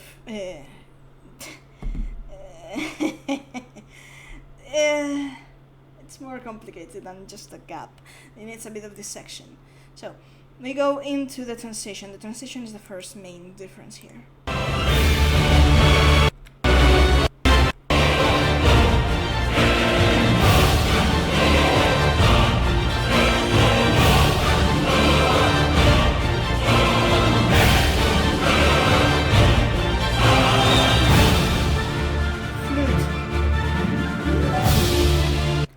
There's the transition here in flute.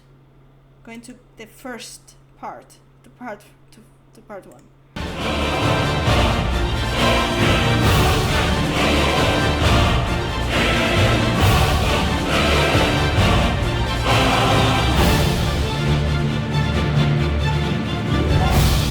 There is the string into flute.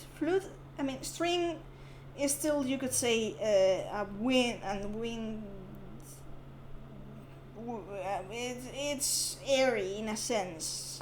The sound of strings, but it's not as airy as the flute is. The flute is very much wind higher, and it is combined with the main difference, which is the voice of Invincible. Because we go into the flute, into this more whimsical, delicate, faint sound of transition, or whimsical, I would say, rather. But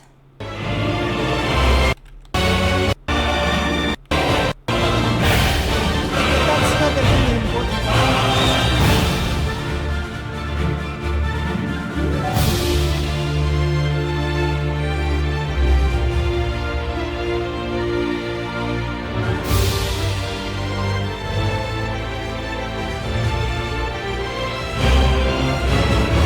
This is what actually is important. Let's go back to Invincible.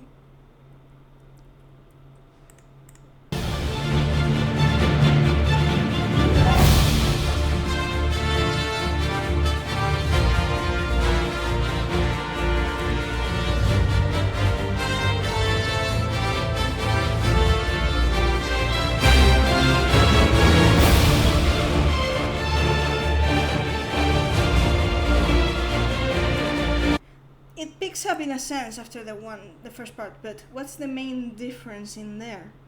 The brass, the strength, the percussion, it's gone in the Invincible. The notes are the same. The voice of Hades is not there in Invincible.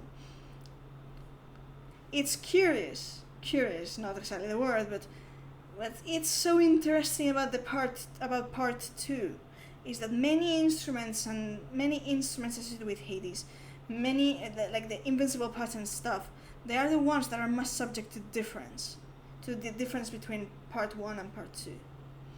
This, narratively speaking, means that the focus is on him, which makes sense because he's the core of the themes of Final Fantasy XIV. But aside from that, it's placing the focus on his associations. Like, look.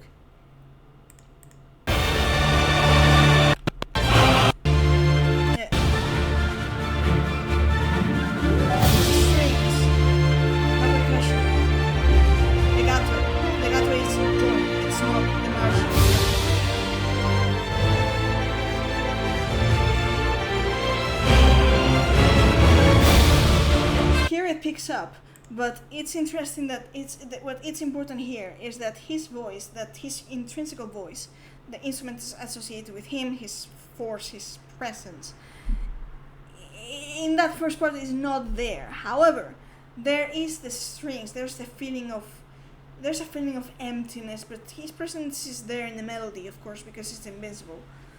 But there's the feeling of emptiness, like his presence is very subdued. Still is there, and it's carried by strings.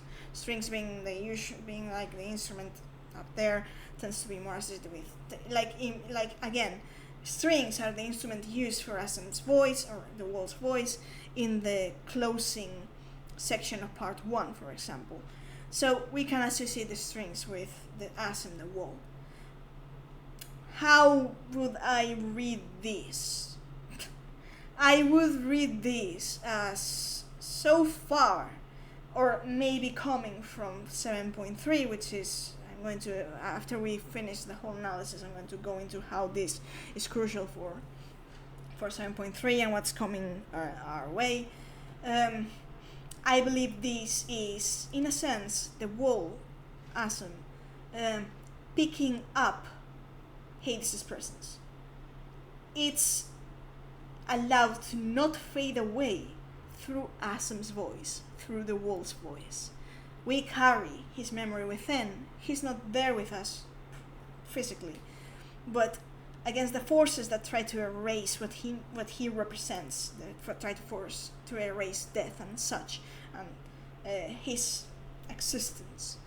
The wall is actually the channel that picks up the melody of Invincible, as we in Don't Well actually act. We don't realize, like the wall is not aware of this, but we are effectively acting on the duties and roles of the Seed of Emetzelk. Like the same way he picked up the legacy of Asim in the interim, we are now picking up on his seat's duty. We brought death to the 13th, or we're in the process of bringing death to the 13th. We worked to solve the aberration done to the souls in Alexandria. We shut down living memory, who is an aberration and insult to the memory of the dead. We're acting on the duties and responsibilities of the Seed of Emetzelk.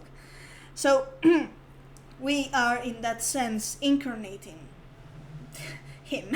So we're picking up that presence of him, incarnated as the instruments of Asim the Wall, and allowing that presence, that duty, that identity to not be silenced.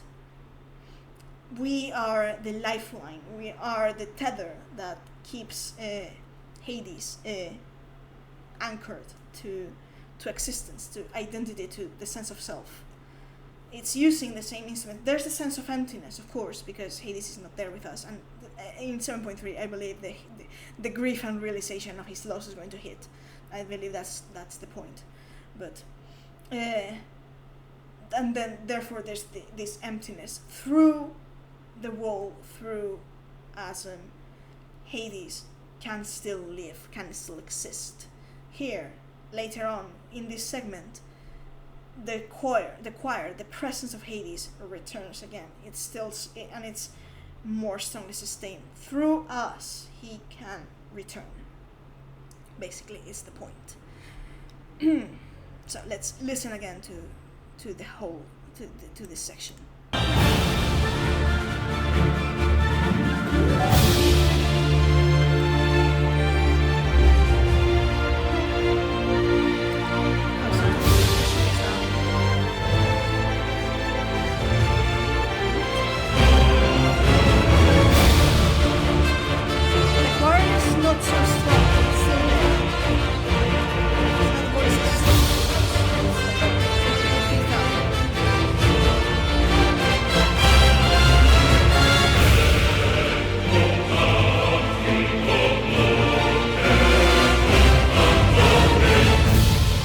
This transition, however, the cue is another crucial thing. It's another crucial difference.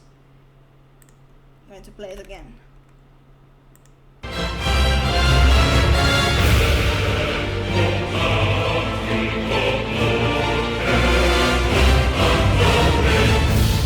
go to the cue in the first part.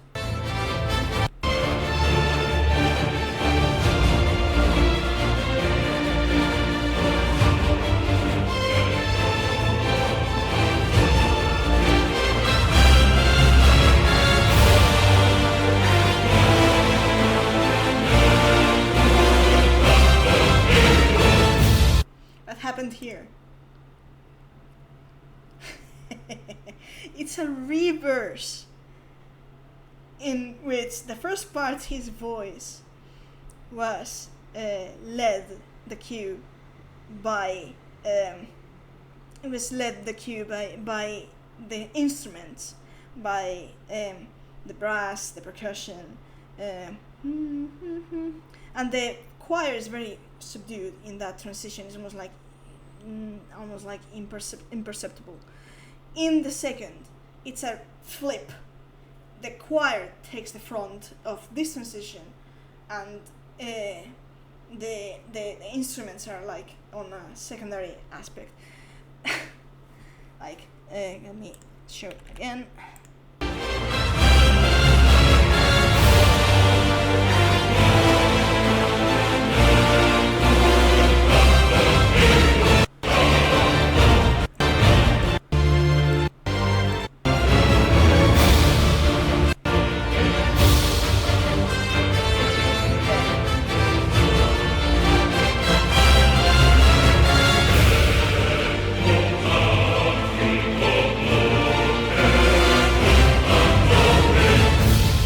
Is a flip. There is a reverse of his voice. Those who know me enough maybe have heard me of mentioning this before. But to summarize things, I do believe that 8.0 is going to bring us to the alternate timeline from where Shadowbringers was originated, the Aethermal Calamity one. That was actually added to the damn codex. I don't trust that thing like at all in Dawntrail, because in fact Alexandria's translocation is effectively what happened with the Crystal Tower of the First. It's basically the same, which means that likely the origin of that of preservation, Alexandria, and whatever's happening there, it comes from the very same people that is our side, current side to be precise. The Garland Ironworks, Sons of Zen Konak, and everything, they are likely the responsibles for preservation. Preservation just being, the Alexandrian brands being just one part of the great iceberg. Because recently after Dawntrail, Joshi P. had an interview in which he noted that the 14th universe is a multiverse of different timelines, which, by the way, he said it was a time loop after Endwalker released, and then after Dawntrail release, he said it was a multiverse. So when it comes to Yoshipi's statements, he's going to give you knowledge based on what has been revealed. So don't take his words at one point as granted, because he's not going to answer you in terms of the final lore. So he's lied to people in interviews more than once, so don't take the comments as gospel, because they're not going to reveal to us the real final points. So in this interview in particular, he said that he brought up as an example, that's one way to put it, that the people of the alternate timeline, as per the short stories, were still on their own, doing their own thing, and he went and pointed out that surely the people of that timeline, they were surely dealing with their own problems and obstacles and trials, because in that timeline, as the wall died and Hades is still alive, surely he would be their greatest enemy, because with the wall dead, there would be no one able to defeat him, right? And I had a good laugh at that interview because yeah, it's like, sure, definitely, Hades is definitely the greatest enemy to the people of that timeline. What Yoshipi's statement did not mention is, if we were to be involved in that conflict, on which side we would stand. So that's the point. If our side is the real villain in this, who are we going to side? And by the way, I honestly don't think that the fan base would be up to kill Hades again after Shadowbringers and Endwalker. You think the fan base will go through that? Like, I doubt it. So, especially because Endwalker, with Pandemonium in particular, began the paradigm shift. The shift from the Asians and the Unsunded in particular from enemies to allies and friends. We see this with Hades in the main MSQ of Endwalker, and we see this in Pandemonium with Themis, Elidibus, and Habrea, in which all of the Unsunded have been our allies in battle, fought and helped us as the Warrior of Light, as well, actually. So that is the purpose of that whole interlude, to get us to flip the switch and go from our enemies to our allies and friends. That's the narrative purpose of this storyline, buried definitely into the gaslighting and reining us back to the fold, from Shadowbringers to the fold of the light, cutting short the crisis of faith, because again, honestly, the narrative tries to make us fall to believe someone who actually lied to us before. So it's like it baffles me many things. I'm not going to start ranting, but this is not the video for ranting. But point being, I believe that 8.0 is going to make us go to the alternate timeline and ally with alternate Hades to dismantle the branch of preservation of the biggest conspiracy on that timeline. Therefore, in this case, our first reunion, that in that moment for 8.0, reunion with Hades, is going to be with the alternate self. I believe that retrieving our Hades will be 8 point patches and into 9.0 to the conclusion of the story arc, if they adhere to the trilogy structure, because it will be Don't Tell, 8.0, 9.0. So this is what because the arrows pointing towards the alternate timeline, they are very, very evident, like in Yoshi P's shirt, in the additions and reference to Shadowbringers, in the additions in the references in game and such, the hanging thread that has been there since Shadowbringers as well, many other things that I'm not going to go into because that would take a long time, but it does point definitely in that direction.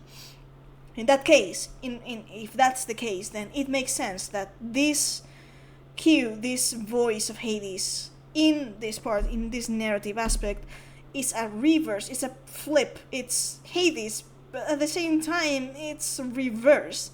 It's like, one way to put it is the dark side of the moon, which is, I believe, is going to be the theme of 8.0, like what lies beneath the surface. In many aspects, in our side, and people we believed were good and nice, is going to reveal the rot and darkness in their hearts. Hades, which is the other way around, we only met largely with his darkness.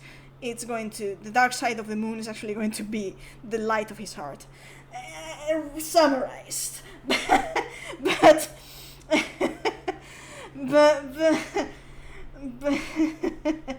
yeah, I love Pink Floyd. Dark Side of the Moon, phenomenal album. Right, so I lost my place. Right, so the reverse, I believe it represents this, the encounter. I was going to say a reunion, but it's actually for us it would be a sort of a reunion, quote unquote. For him it would be another sort of quote unquote reunion, but he's not met us in that timeline, so it's one dynamic I'm really looking forward if that's the case, but everything points to that direction. But it's definitely one direction I want to see explored, like the dynamic and getting to know how Hades actually is when he doesn't have to hide around and treat with Asem without having to imply that not with the warrior of light, which is intrinsically made his enemy, but as him, as properly as him. Anyways, that's a bit of going into a bit of a tangent, but basically I believe that this reverse in here in the music represents the alternate Hades. So this being said, because I got stuck in here for a bit long, let's continue to the Maker's Ruin section on part 2.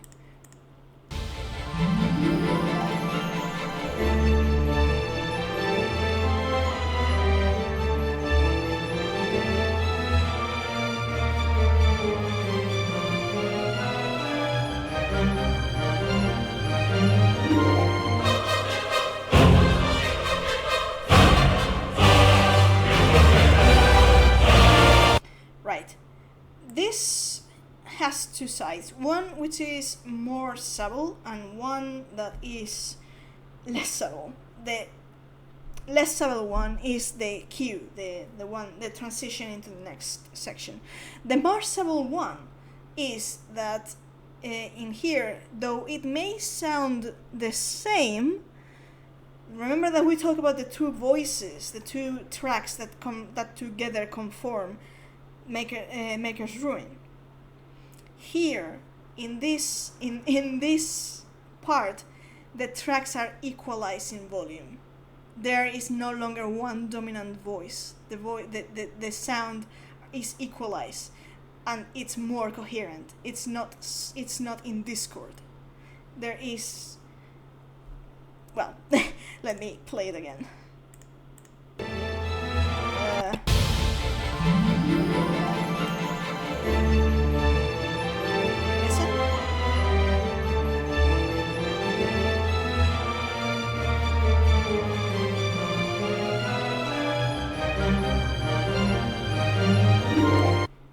To go here.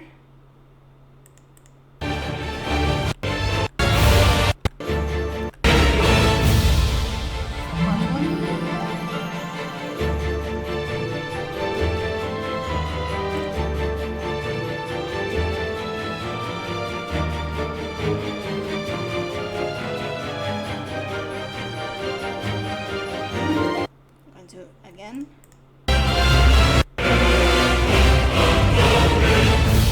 It's more disjointed, the first one. But the important part is the volume, it's equalized.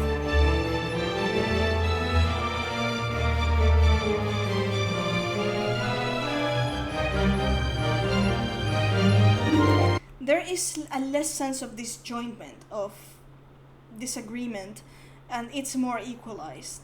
The two voices, no longer there's one dominant against the other. This, I believe, is where we're heading as well. We're heading into the awakening of Asm, and the world is embracing that identity and that consciousness, that legacy, that identity. Asm is no longer being suppressed, is integrated into our character, into our incarnation, the player character. Sure, we're not the same person that Asm was back then, but we integrate that aspect into us. So this is what this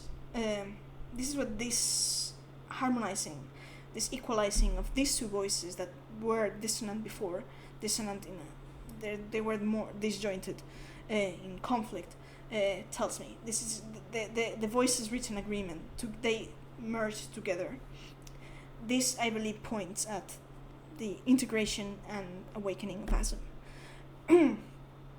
Which I believe is something that is going to be carried out by the alternate Hades. If there's someone who can break the seal of the blessing of light on the wall, especially after Heavensward, in which it got a level 2 security, in a sense, level 2 upgrade, that's the only one who can do it is him. You know, the whole thing about, do you remember the whole thing about the hammer of darkness must fall and shatter the shield of light? That. which is actually back from 2.0. So whenever people tell you, no, it's a retcon, no, they've been planning this shit like since the beginning, and I have evidence of it. Not just this, many more things. right?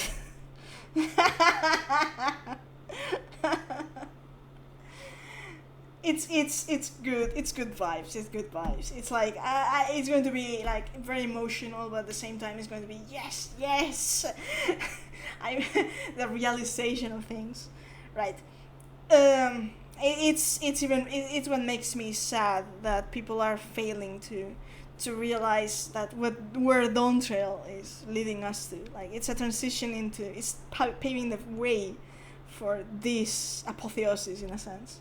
But that's a whole different discussion, right? So the next important part of the main difference in good, the next difference of this section is the cue, the transition into the next part, which is the most notable.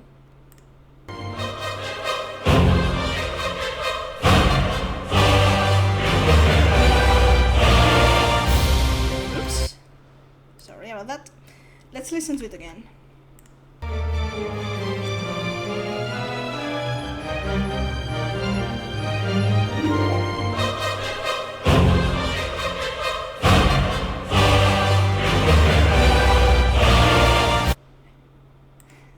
I mean, I don't really need to replay the part 1 to realize that this is the major difference between part 1 and part 2 in this aspect. It's the choir. And again, I introduced the concept of the female choir and the male choir for a reason. So far, we have been largely listening to male choir. This is the first time a pure female choir appears. Let's listen to it again.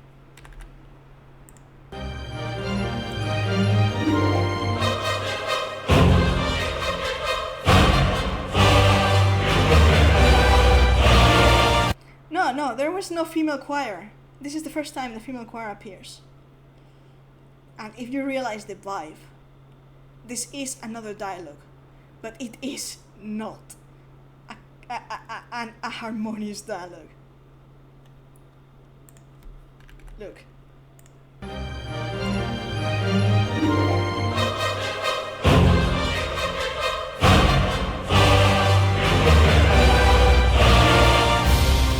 You realize what's doing here? It's a dialogue, but it's an aggressive one. These voices are not in accordance. They're arguing. The female choir is the one associated with light and goodness, like the angelic choirs. The male one is associated with darkness and I'm going to say evil, but here in 14 things don't really work like that. But the voices, the female voices, female note of light, and then the male choir, which we know that the male choir is the voice of Hades in that aspect, with whom is actually Hades arguing here, like because here's where we have to talk about Ultima, the High Seraph. As we know from the E12's series, that she, the one we fight in the raids, by the way, is a primal. It's not the real one. The real one is very much present in the story. It's actually the orchestrator of both the Final Days and the Sundering. But this is a discussion more a discussion of another things. I will have to talk at some other moment about that. But yeah, Ultima is the one who engineered both things. The fall of the ancients is all her doing, and she's the one who corrupted Hydaelyn. Basically, Hydaelyn is pretty much her puppet. There's evidence of this in game. For the time being, is a bit of a trust me, bro, because this is not the video to talk about the whole evidences in terms of narrative and stuff. But let's go with that. Right, Ultima, the authority of holy/light in evolution lore, an entity of light, an entity that has absolute domain over the element of light. We know from the E12's series, though it was a primal that we fought in that raid. The real one, the crucial part of that, one of the crucial parts of that raid is learning, and this is crucial because it means broader scope macrocosm narrative, because in the raid series it doesn't amount to anything, learning about the intention of the primal ultima. But we learn from this that she wants the Warrior of Light / Asum, that's what the real what she wants, as her vessel. We learn this in the E12's series. So, if Ultima wants the wall, Asum, as her vessel, technically we are branded by Light. We're branded by Heidelin, who, again, I mentioned is her proxy, her puppet. We have Ultima's mark on us. And though I believe that Hades is going to break the blessing of light, I don't think it's going to please Ultima. And she will try to seize, again, what she wants, which is us. What is the narrative here doing? Yeah, she can go to hell, absolutely. But but what is the musical narrative doing here? We have the female choir come into the section of the Maker's Ruin, as the wolf's voice, show up, and it's immediately replied by the male choir, Hades' voice. Look.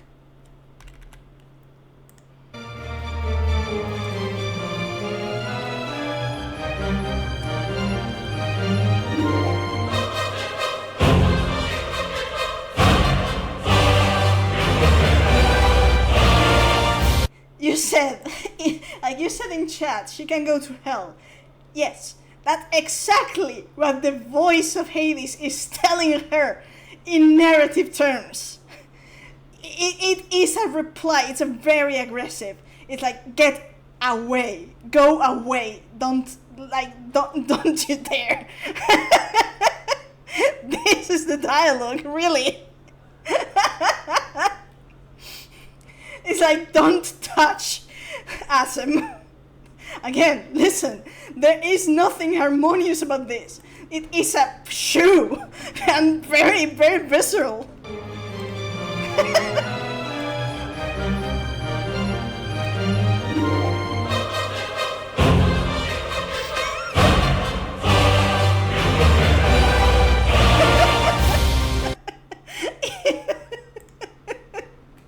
It is what it is. It's go away. Get out. Be gone. It's basically what the voice is saying.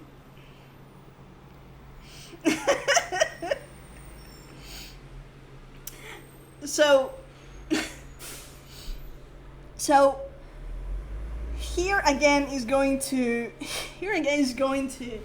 make some speculation here, but if we're going into the alternate timeline, like I said, I don't believe alternate timeline Hades is going to get out alive of it, because it would be a mess. We already messed many things with the Catman and the whole thing about blending two souls, which is absolutely an asspull, which I believe deliberately to be an asspull because narrative is being controlled by Ultima. But and you know, the script and all the things from Arcadian and all that, it all has its macrocosm narrative, meta-narrative implication. So I don't think it's going to get out alive of it. What I do think that, for avoiding more soul fuckery and mess with, yeah, I know. For avoiding these things, what I do believe that Hades actually, alternate Hades is going to give us is his memories from his experience in that timeline. So we get those memories likely in the convocation crystal of him, like Hades, because it makes sense. Like remember that after, I don't know if you know this, but remember when in Dawntrail Dawntrail was released, and shortly after Dawntrail's release, they added to the official merchandise store of Square Enix the Convocation Crystal of Emet-Selch, of Hades. Which I will say, if that had been done in a couple points, Asam's Crystal makes sense, because Asam's Crystal is definitely an item that we consistently use to summon aid. So it makes sense to have it. The rest of the Convocation Crystals we only see in 5.3. And then we don't see them anymore there, because we give them to Elidibus. And it's like, I mean, of course, there's evidently why it's obvious why they would add Hades' Convocation Crystal, but the whole point is, if they wanted to bring an end, like this is the end of the story of Hades in Endwalker, the proper time to have released the merchandising for the Convocation Crystal would have been Endwalker. But no, they did it after Dawntrail, an expansion which is filled to the brim with his presence. And it's like, you fucking bastards, you know exactly what you're doing, because that thing is likely going to play a part in what's coming in the future. Of course, we're talking about 2-3 years from here, but they work on with this sort of time in preparation. So no, trust the developers, but learn to read through their tells. They never do anything without meaning. They measure the times. They everything they share. It's not just because they're trying to get us to think and internalize themes and references and characters. Like, recall, for example, I'm going to recall another example of such last year in Endwalker's anniversary, after Dawntrail. Like, the post they made of Endwalker's anniversary. This after Dawntrail's release, months before, right? They went and shared the post with the artwork of Hades and Hythlodaeus down in the Ethereal Sea from the short story, and quoted Hythlodaeus, "Believe and walk in faith." Like, that was not subtle. Like, especially after Dawntrail, that was definitely not subtle. They wanted us to remember that line and have present Hades and Hythlodaeus in down in the Ethereal Sea. No, it's not weird, it's deliberate. There is an intention. There's an intention with that. Because so many things they could have chosen for Endwalker. Like, everyone is like sucking it up to Vena. Don't get me to talk about her. I will tear her apart. But no, they went for those two, and it's like, yeah, I know what you're doing. I after Dawntrail, I know where you're going. This is all about facilitating Hades' return, and Hythlodaeus by extension. But the important part is Asam and Hades, and Hythlodaeus is there to support us. Basically, his role in life is to be captain of the ship. To be honest, but the facilitator, the enabler, yeah. But yes, that's what I believe, that I went a bit overboard with the digression there. The point is that I believe that in the alternate timeline we're going to find out, discover about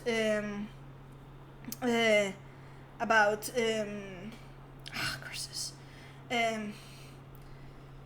We're going to discover that the root of all these things is Ultima, and with this knowledge, alternate Hades is going to make a sacrifice and trust his memories from his self from this timeline to the wall, to bring it to our Hades, so he can have the perspective and memory of that other self of his, to get him the whole picture and then retrieve him, because we do have Orasight. Orasight is able to resurrect people in the hands of the just and out of a selfless act of love, and the Grail, the key that we retrieved in Dawntrail is actually is Orasight, is Lucavi origin Orasight, which can do that as per in-game Ivalice Wraith's context. And it's in the shape of a Grail, which is an allusion to the Holy Grail, which is the ultimate hailing relic in Western mythology or legend or imagery. So yeah, Hades' return is given. The question is not what, the question is how it's going to happen. So basically, this serves me as the introduction, like the lead up to the final part of this song, of part 2, which is another crucial moment of difference, and this is actually very crucial in terms of narrative reading. So let's go for it. I've been yapping for almost 3 hours in just one song, so you can just imagine. But it is disloaded. Okay, so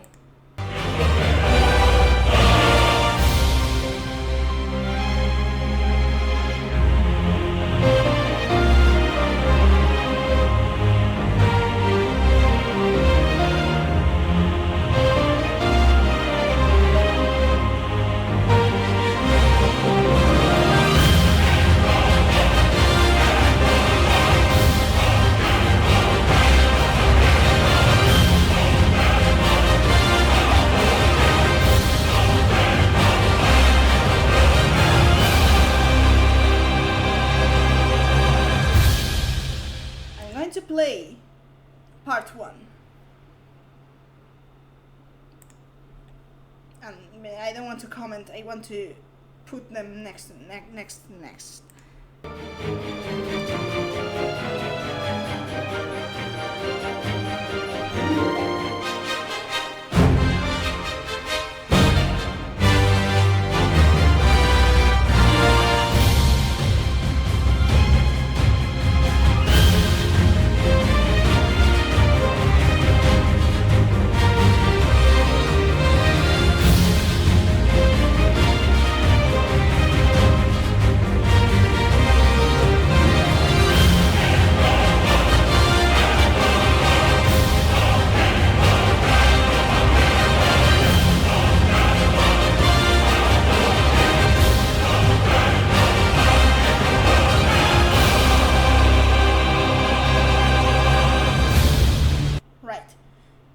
The difference is quite evident.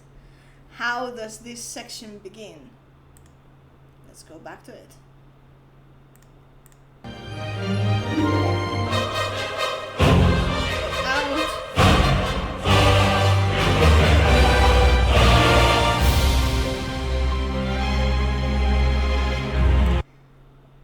There is no percussion. The voice of Hades is not there. There is the piano, there is the string, there's the sustained notes of the strings, but Hades' voice is not there. There's emptiness compared to this.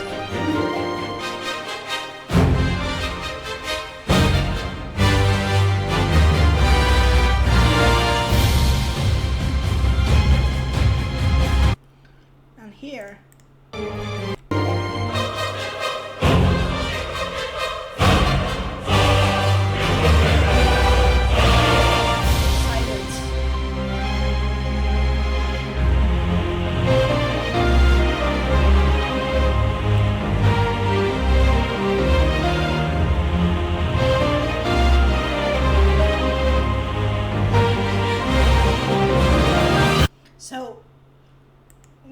into the silence, the void, the emptiness. There is not, his presence is not there. Like in this case, there's no trace of the percussion. There is the echoing voice. Like if you listen to it, in fact, look.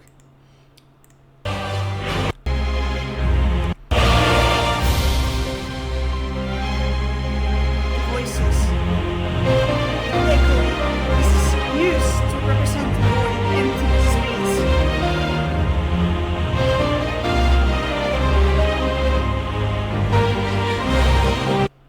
What happens here then? Let's compare.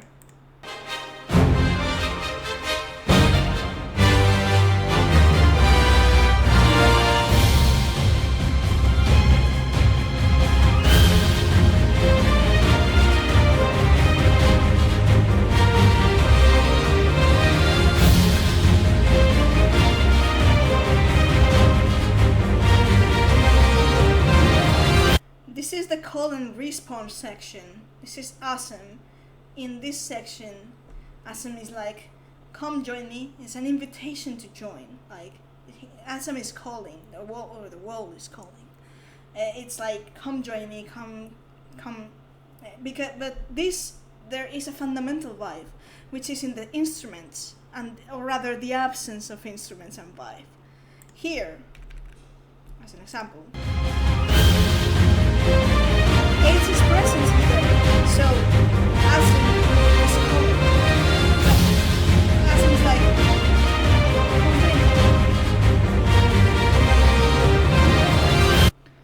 this vibe is like, you're there, step up, come into the dancing stage, in a sense, like come into the stage. It's an invitation to join. Here, there is a fundamental difference in the vibe. The question becomes a different one, or rather, the call becomes different. Where this section in part 1 is come join me. This is a different call.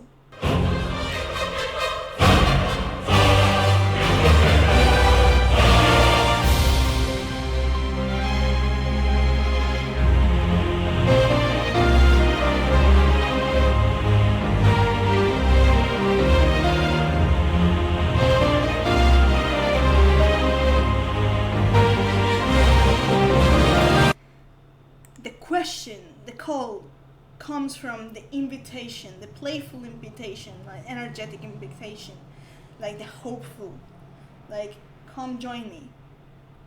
2, where are you? This is the change of the call.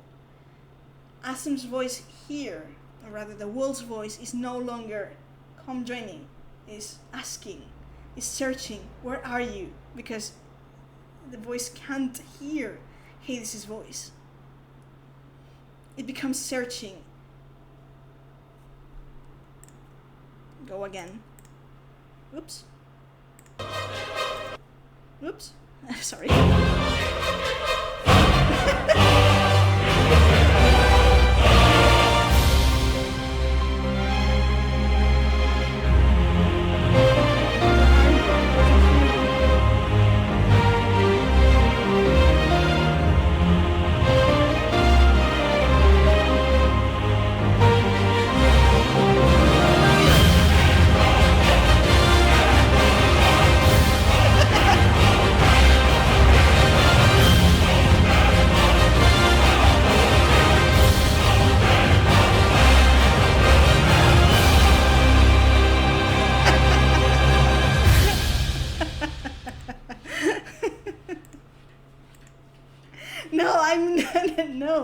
I'm no genius, really. I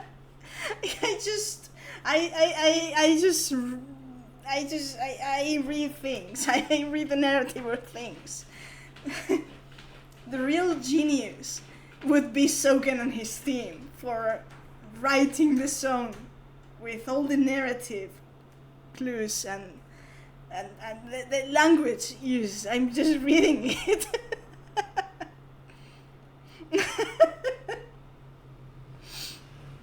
But it's such I mean here, I will say that, to be more specific, I don't think that Promises to Keep covers entirely to 9.0. Doesn't cover the entire story, the entire tale of where the tale of Hashem, the wall, and Hades is going to lead to, but rather it covers the duration, the extension of their mutual promise of finding each other. Therefore, this conclusion of the loop is where Hades first found Asim. Now he traveled and he went searching for Asim's fated reincarnation to awaken, which went how it went because of things.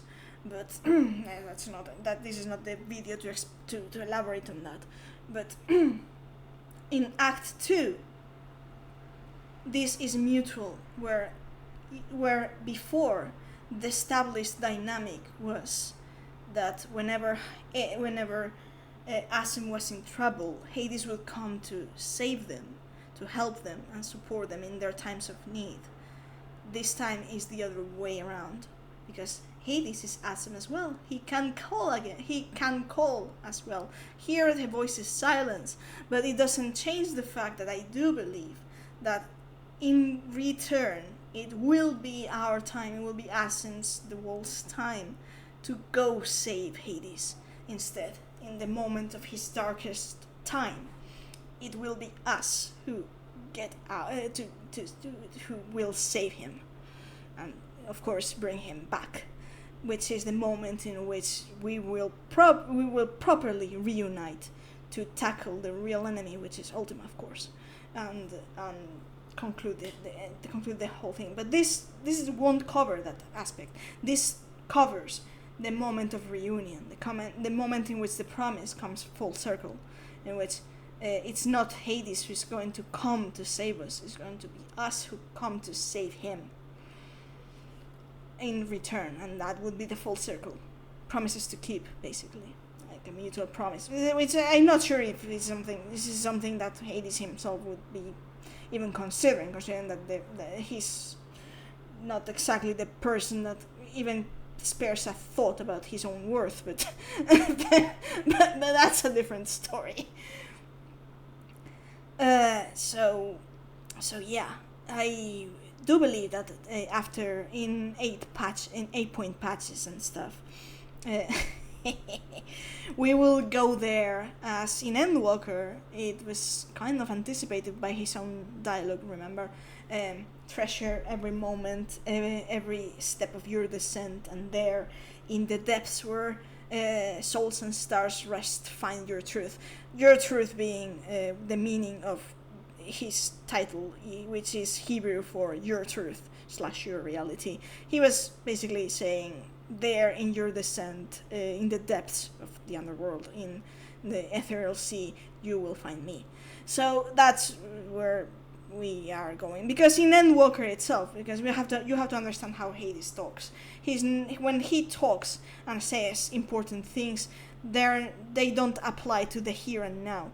They apply on the long term, because he thinks that way. His perspective is going to inevitably be the one that plans and speaks, anticipating things, because he's the strategist in the partnership with us, basically, and he has a different perspective.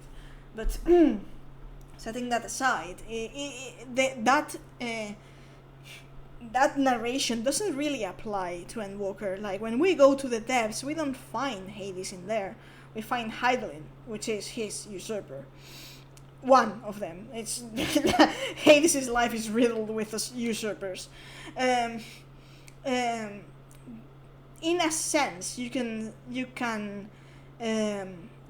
associate the moment in Ultima Thule being in the depths of despair, but Ultima Thule is going upwards, going to the heavens. It's not going downwards, which is to the depths.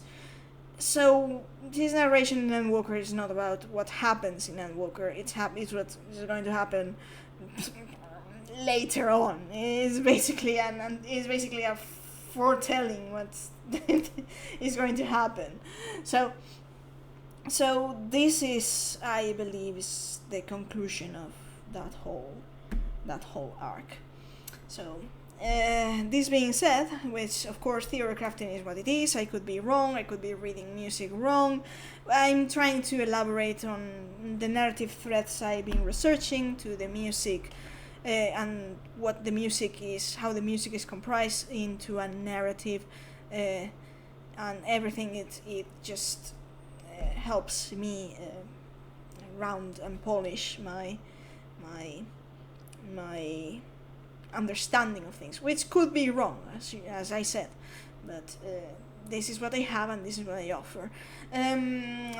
What do you say we listen to it full as a treat, now that we've been unraveling the song in its entirety? Yes. Again, I'm just looking for excuses.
so simple.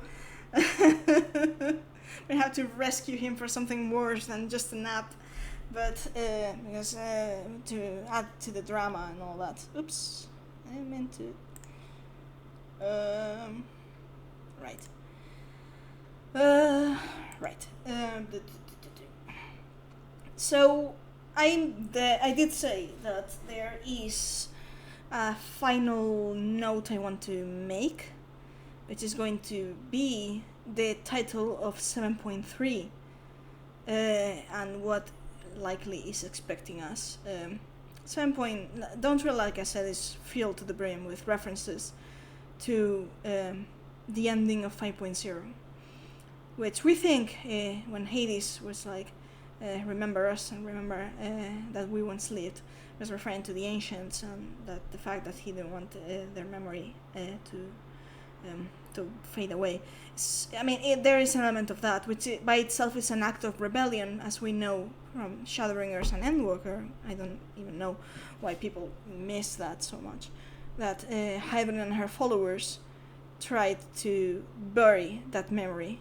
And it's even more insulting because in Endwalker the Watcher tries to gaslight us into as accepting it as something to be accepted. So it's particularly infuriating. Aside from many other instances of gaslighting. So yes, there is another meaning to his words.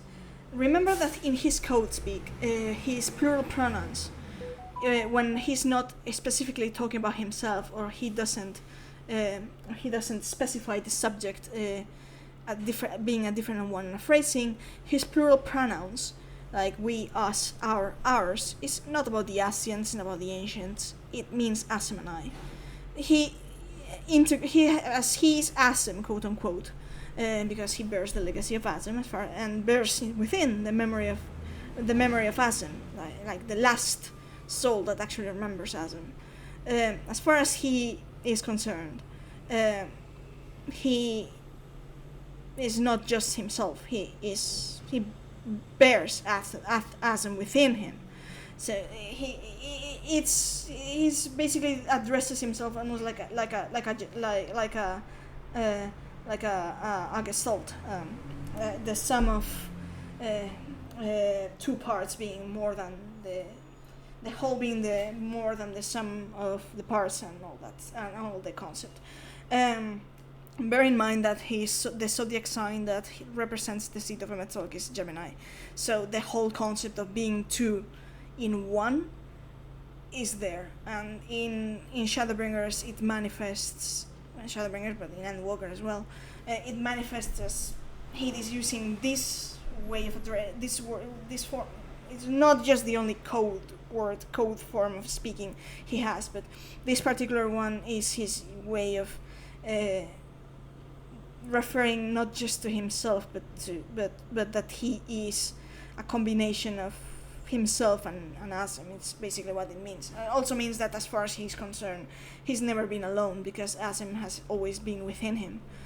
But in the end of 5.0, if we take that meaning of the code words, remember us, then that us, as he doesn't specify who, it means Asem and Hades. Of course, it's about remember me, but also remember yourself because of Asem.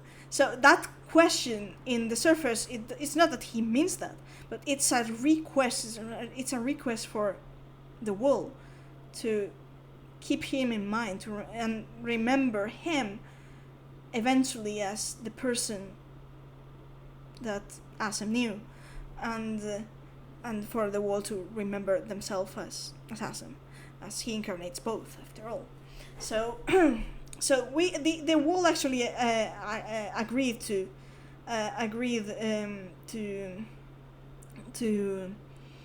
that promise, despite not knowing the real meaning of that, and this moment we went. So here's the thing: we made him that promise, right? which is stated in 5.3 in particular by E12's shade. E12's shade is actually Hades' proxy. He's programmed by him. In other translations, it's even more clearer that he was no accident that Hades programmed him with to act as his proxy, basically. So in 5.3, E12's shade outright refers to the promise to Metzelk. So so we made him that promise. Cue the title of 7.3, The Promise of Tomorrow, which is loaded because tomorrow in Shadowbringers is often, when it's used by the Catman, is so often used to refer to the alternate timeline, to the timeline where the eighth emerald calamity timeline. When it comes to other references, we go back to Tomorrow and Tomorrow. Tomorrow and Tomorrow is in many aspects it's pretty much an anthem for the Wall / Asm and Hades, because the point is that the lyrics are meant to be him singing that, the meaning of that to the Wall. Again, we've gone through Invincible earlier before, and Tomorrow is part of Invincible, so it is tied to his character, to his voice. Therefore, I'm going to do two things, because tomorrow, Promise of Tomorrow, again, Tomorrow and Tomorrow plays after this scene in 5.0, right after he dissipates into ether. And yes, the Science and the Catman come and usurp the scene, but it is the song about Hades. Well, it is him. It is his song to the Wall, to Asm. Yeah. Don't remind me of that. It's so infuriating. So what we're going to do is I'm going to play Tomorrow and Tomorrow with the lyrics on the screen, so you can follow them and see what I mean. That this is very much the Asm and Hades song. So, well, the Wall rather, I suppose, but I'm going to do that because I want to tie Tomorrow and Tomorrow with another song from Dawn Trail. If that and make the underlining themes between all of these songs, if it's all right by you. Okay. So we're going to go first for Tomorrow and Tomorrow. Where do I have Tomorrow and Tomorrow here? Can you see the lyrics well?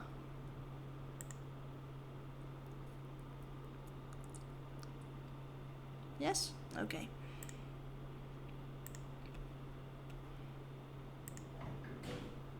Okay.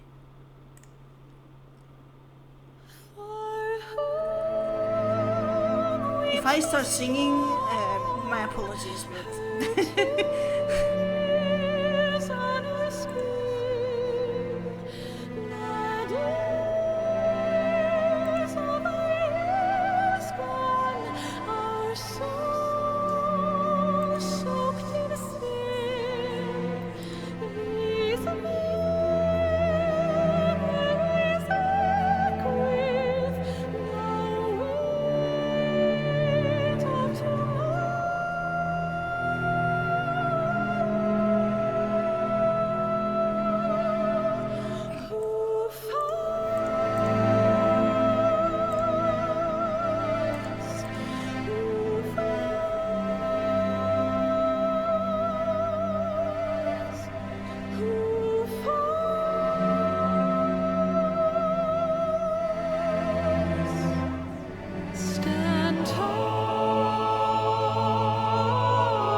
who've fallen, to those who rise, a prayer to keep us ever by your side, an undying promise that we just might carry on in a song. Pray don't forget us, your bygone kin, with one world's end as a new begin. And should our souls scatter unto the wind, still we shall live on. Stand tall.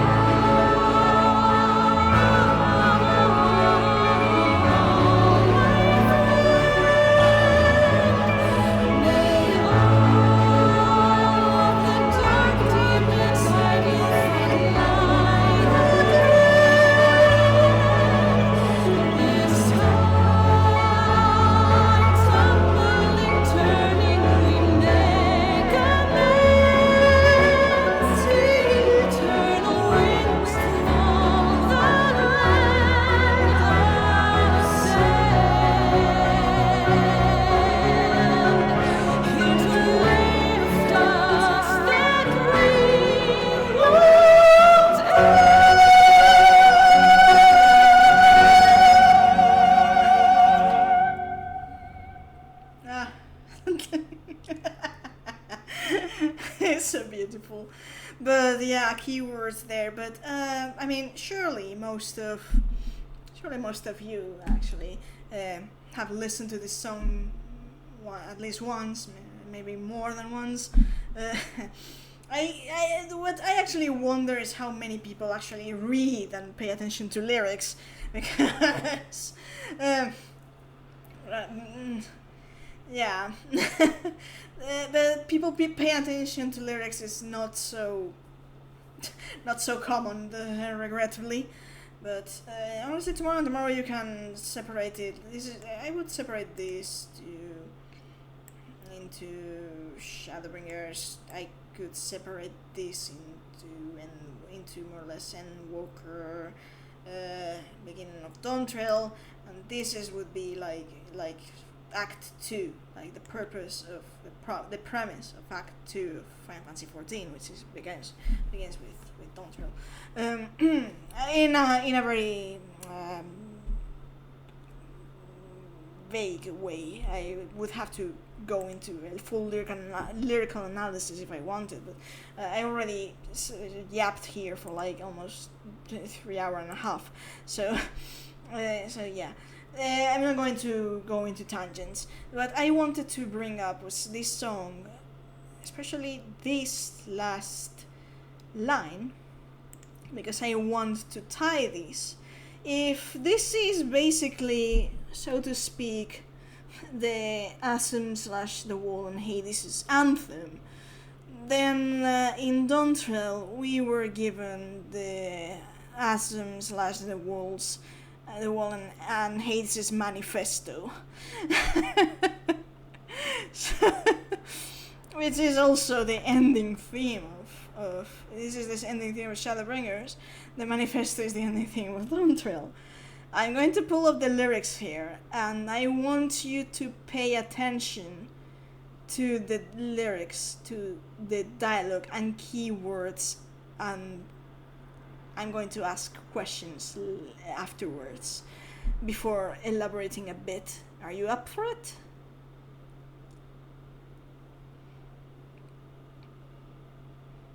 Like I said, I want you to think and make connections with themes we've discussed. Okay.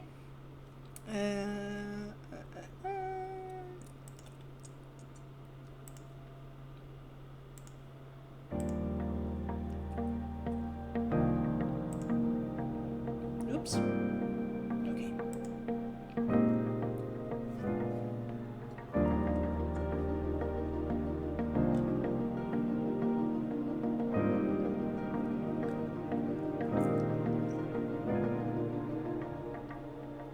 At the crossroads, standing here, not a star in the sky to guide me tonight. If we're lost in fear, deep in darkness round my cries.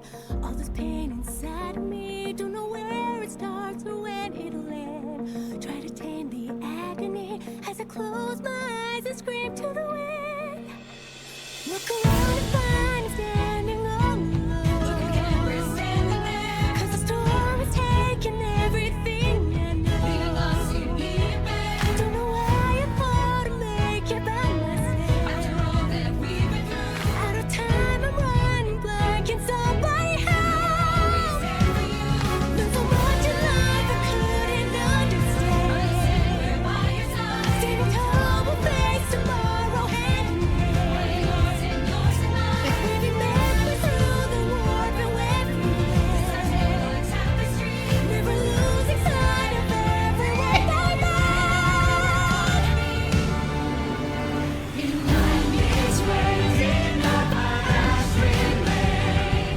And with the rain, tells us hungry again. Orange and forest, I'll be all the praise we carry on. We will carry on. So smile and let the rainbow sing. Alive with everything it brings. We walk a never-ending trail. We'll love, though we shall never perish. Heritage. I try to run the light will be. A light that guides the way to the key. A sign that land that brings me. We won't forget to see us fall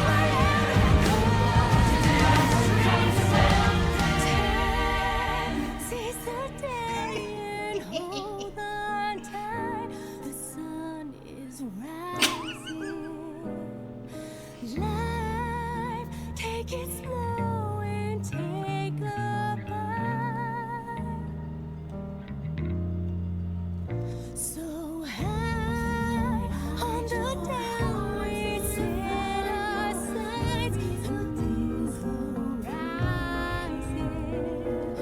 Fire before it's starry-eyed. Oh, yeah. Hold tight, this land we call our home. We fight to never let it go. Oh, far we have not seen the land. Reaching light, we'll rise again once it has come. March is right, and everything around us. Carry you. We'll spread our hands and take us down. We can do.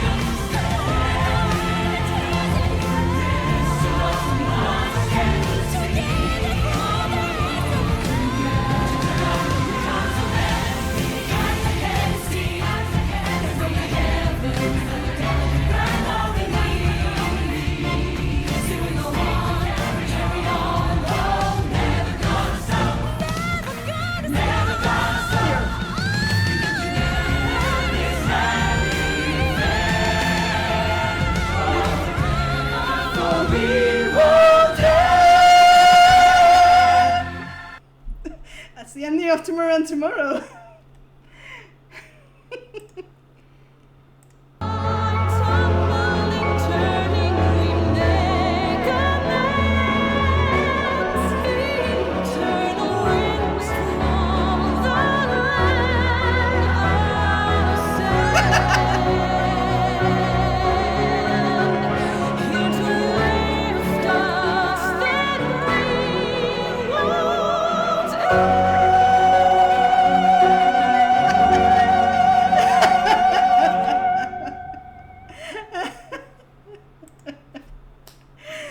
This music doesn't lie, you know.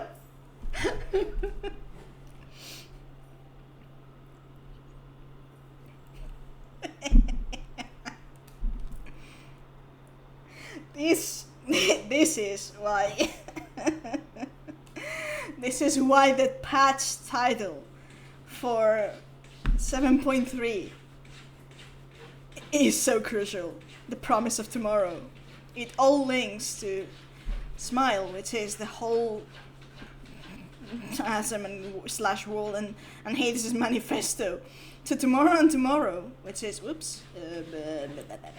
from Shadowbringers, which is basically Hades' voice singing that to the wall, and promises to keep, because the promise of tomorrow is the promises to keep.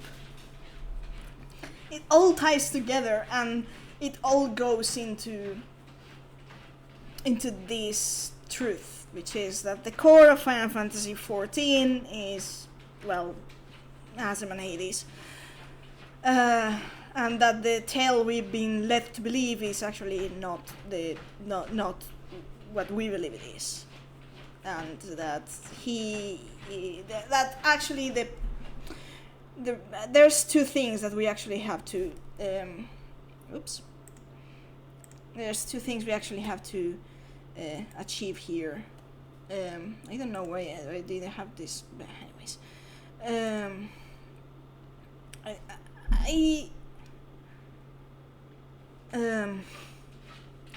how should I put this? I believe the main direction we have to take this time then is, especially in 8.0, I believe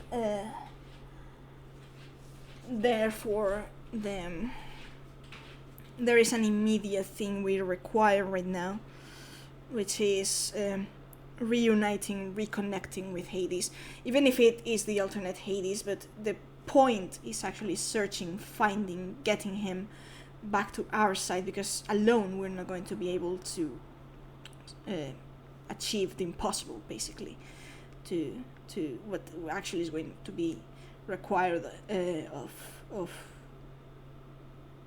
it's not something that the wall alone can do, and the Scions are not going to be of help here, to be honest.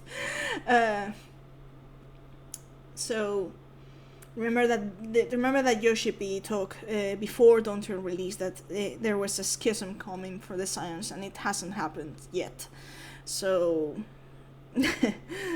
I actually do believe that the catalyst of it is going, the catalyst, like the cause of the schism, is going to be Hades. Not because he does anything, but rather because the wall, same as in Ultima Thule, chose him over the Scions.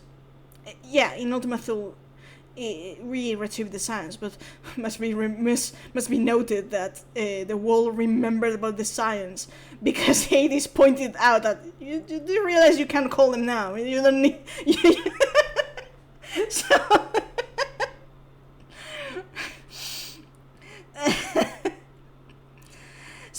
So yeah, there's that.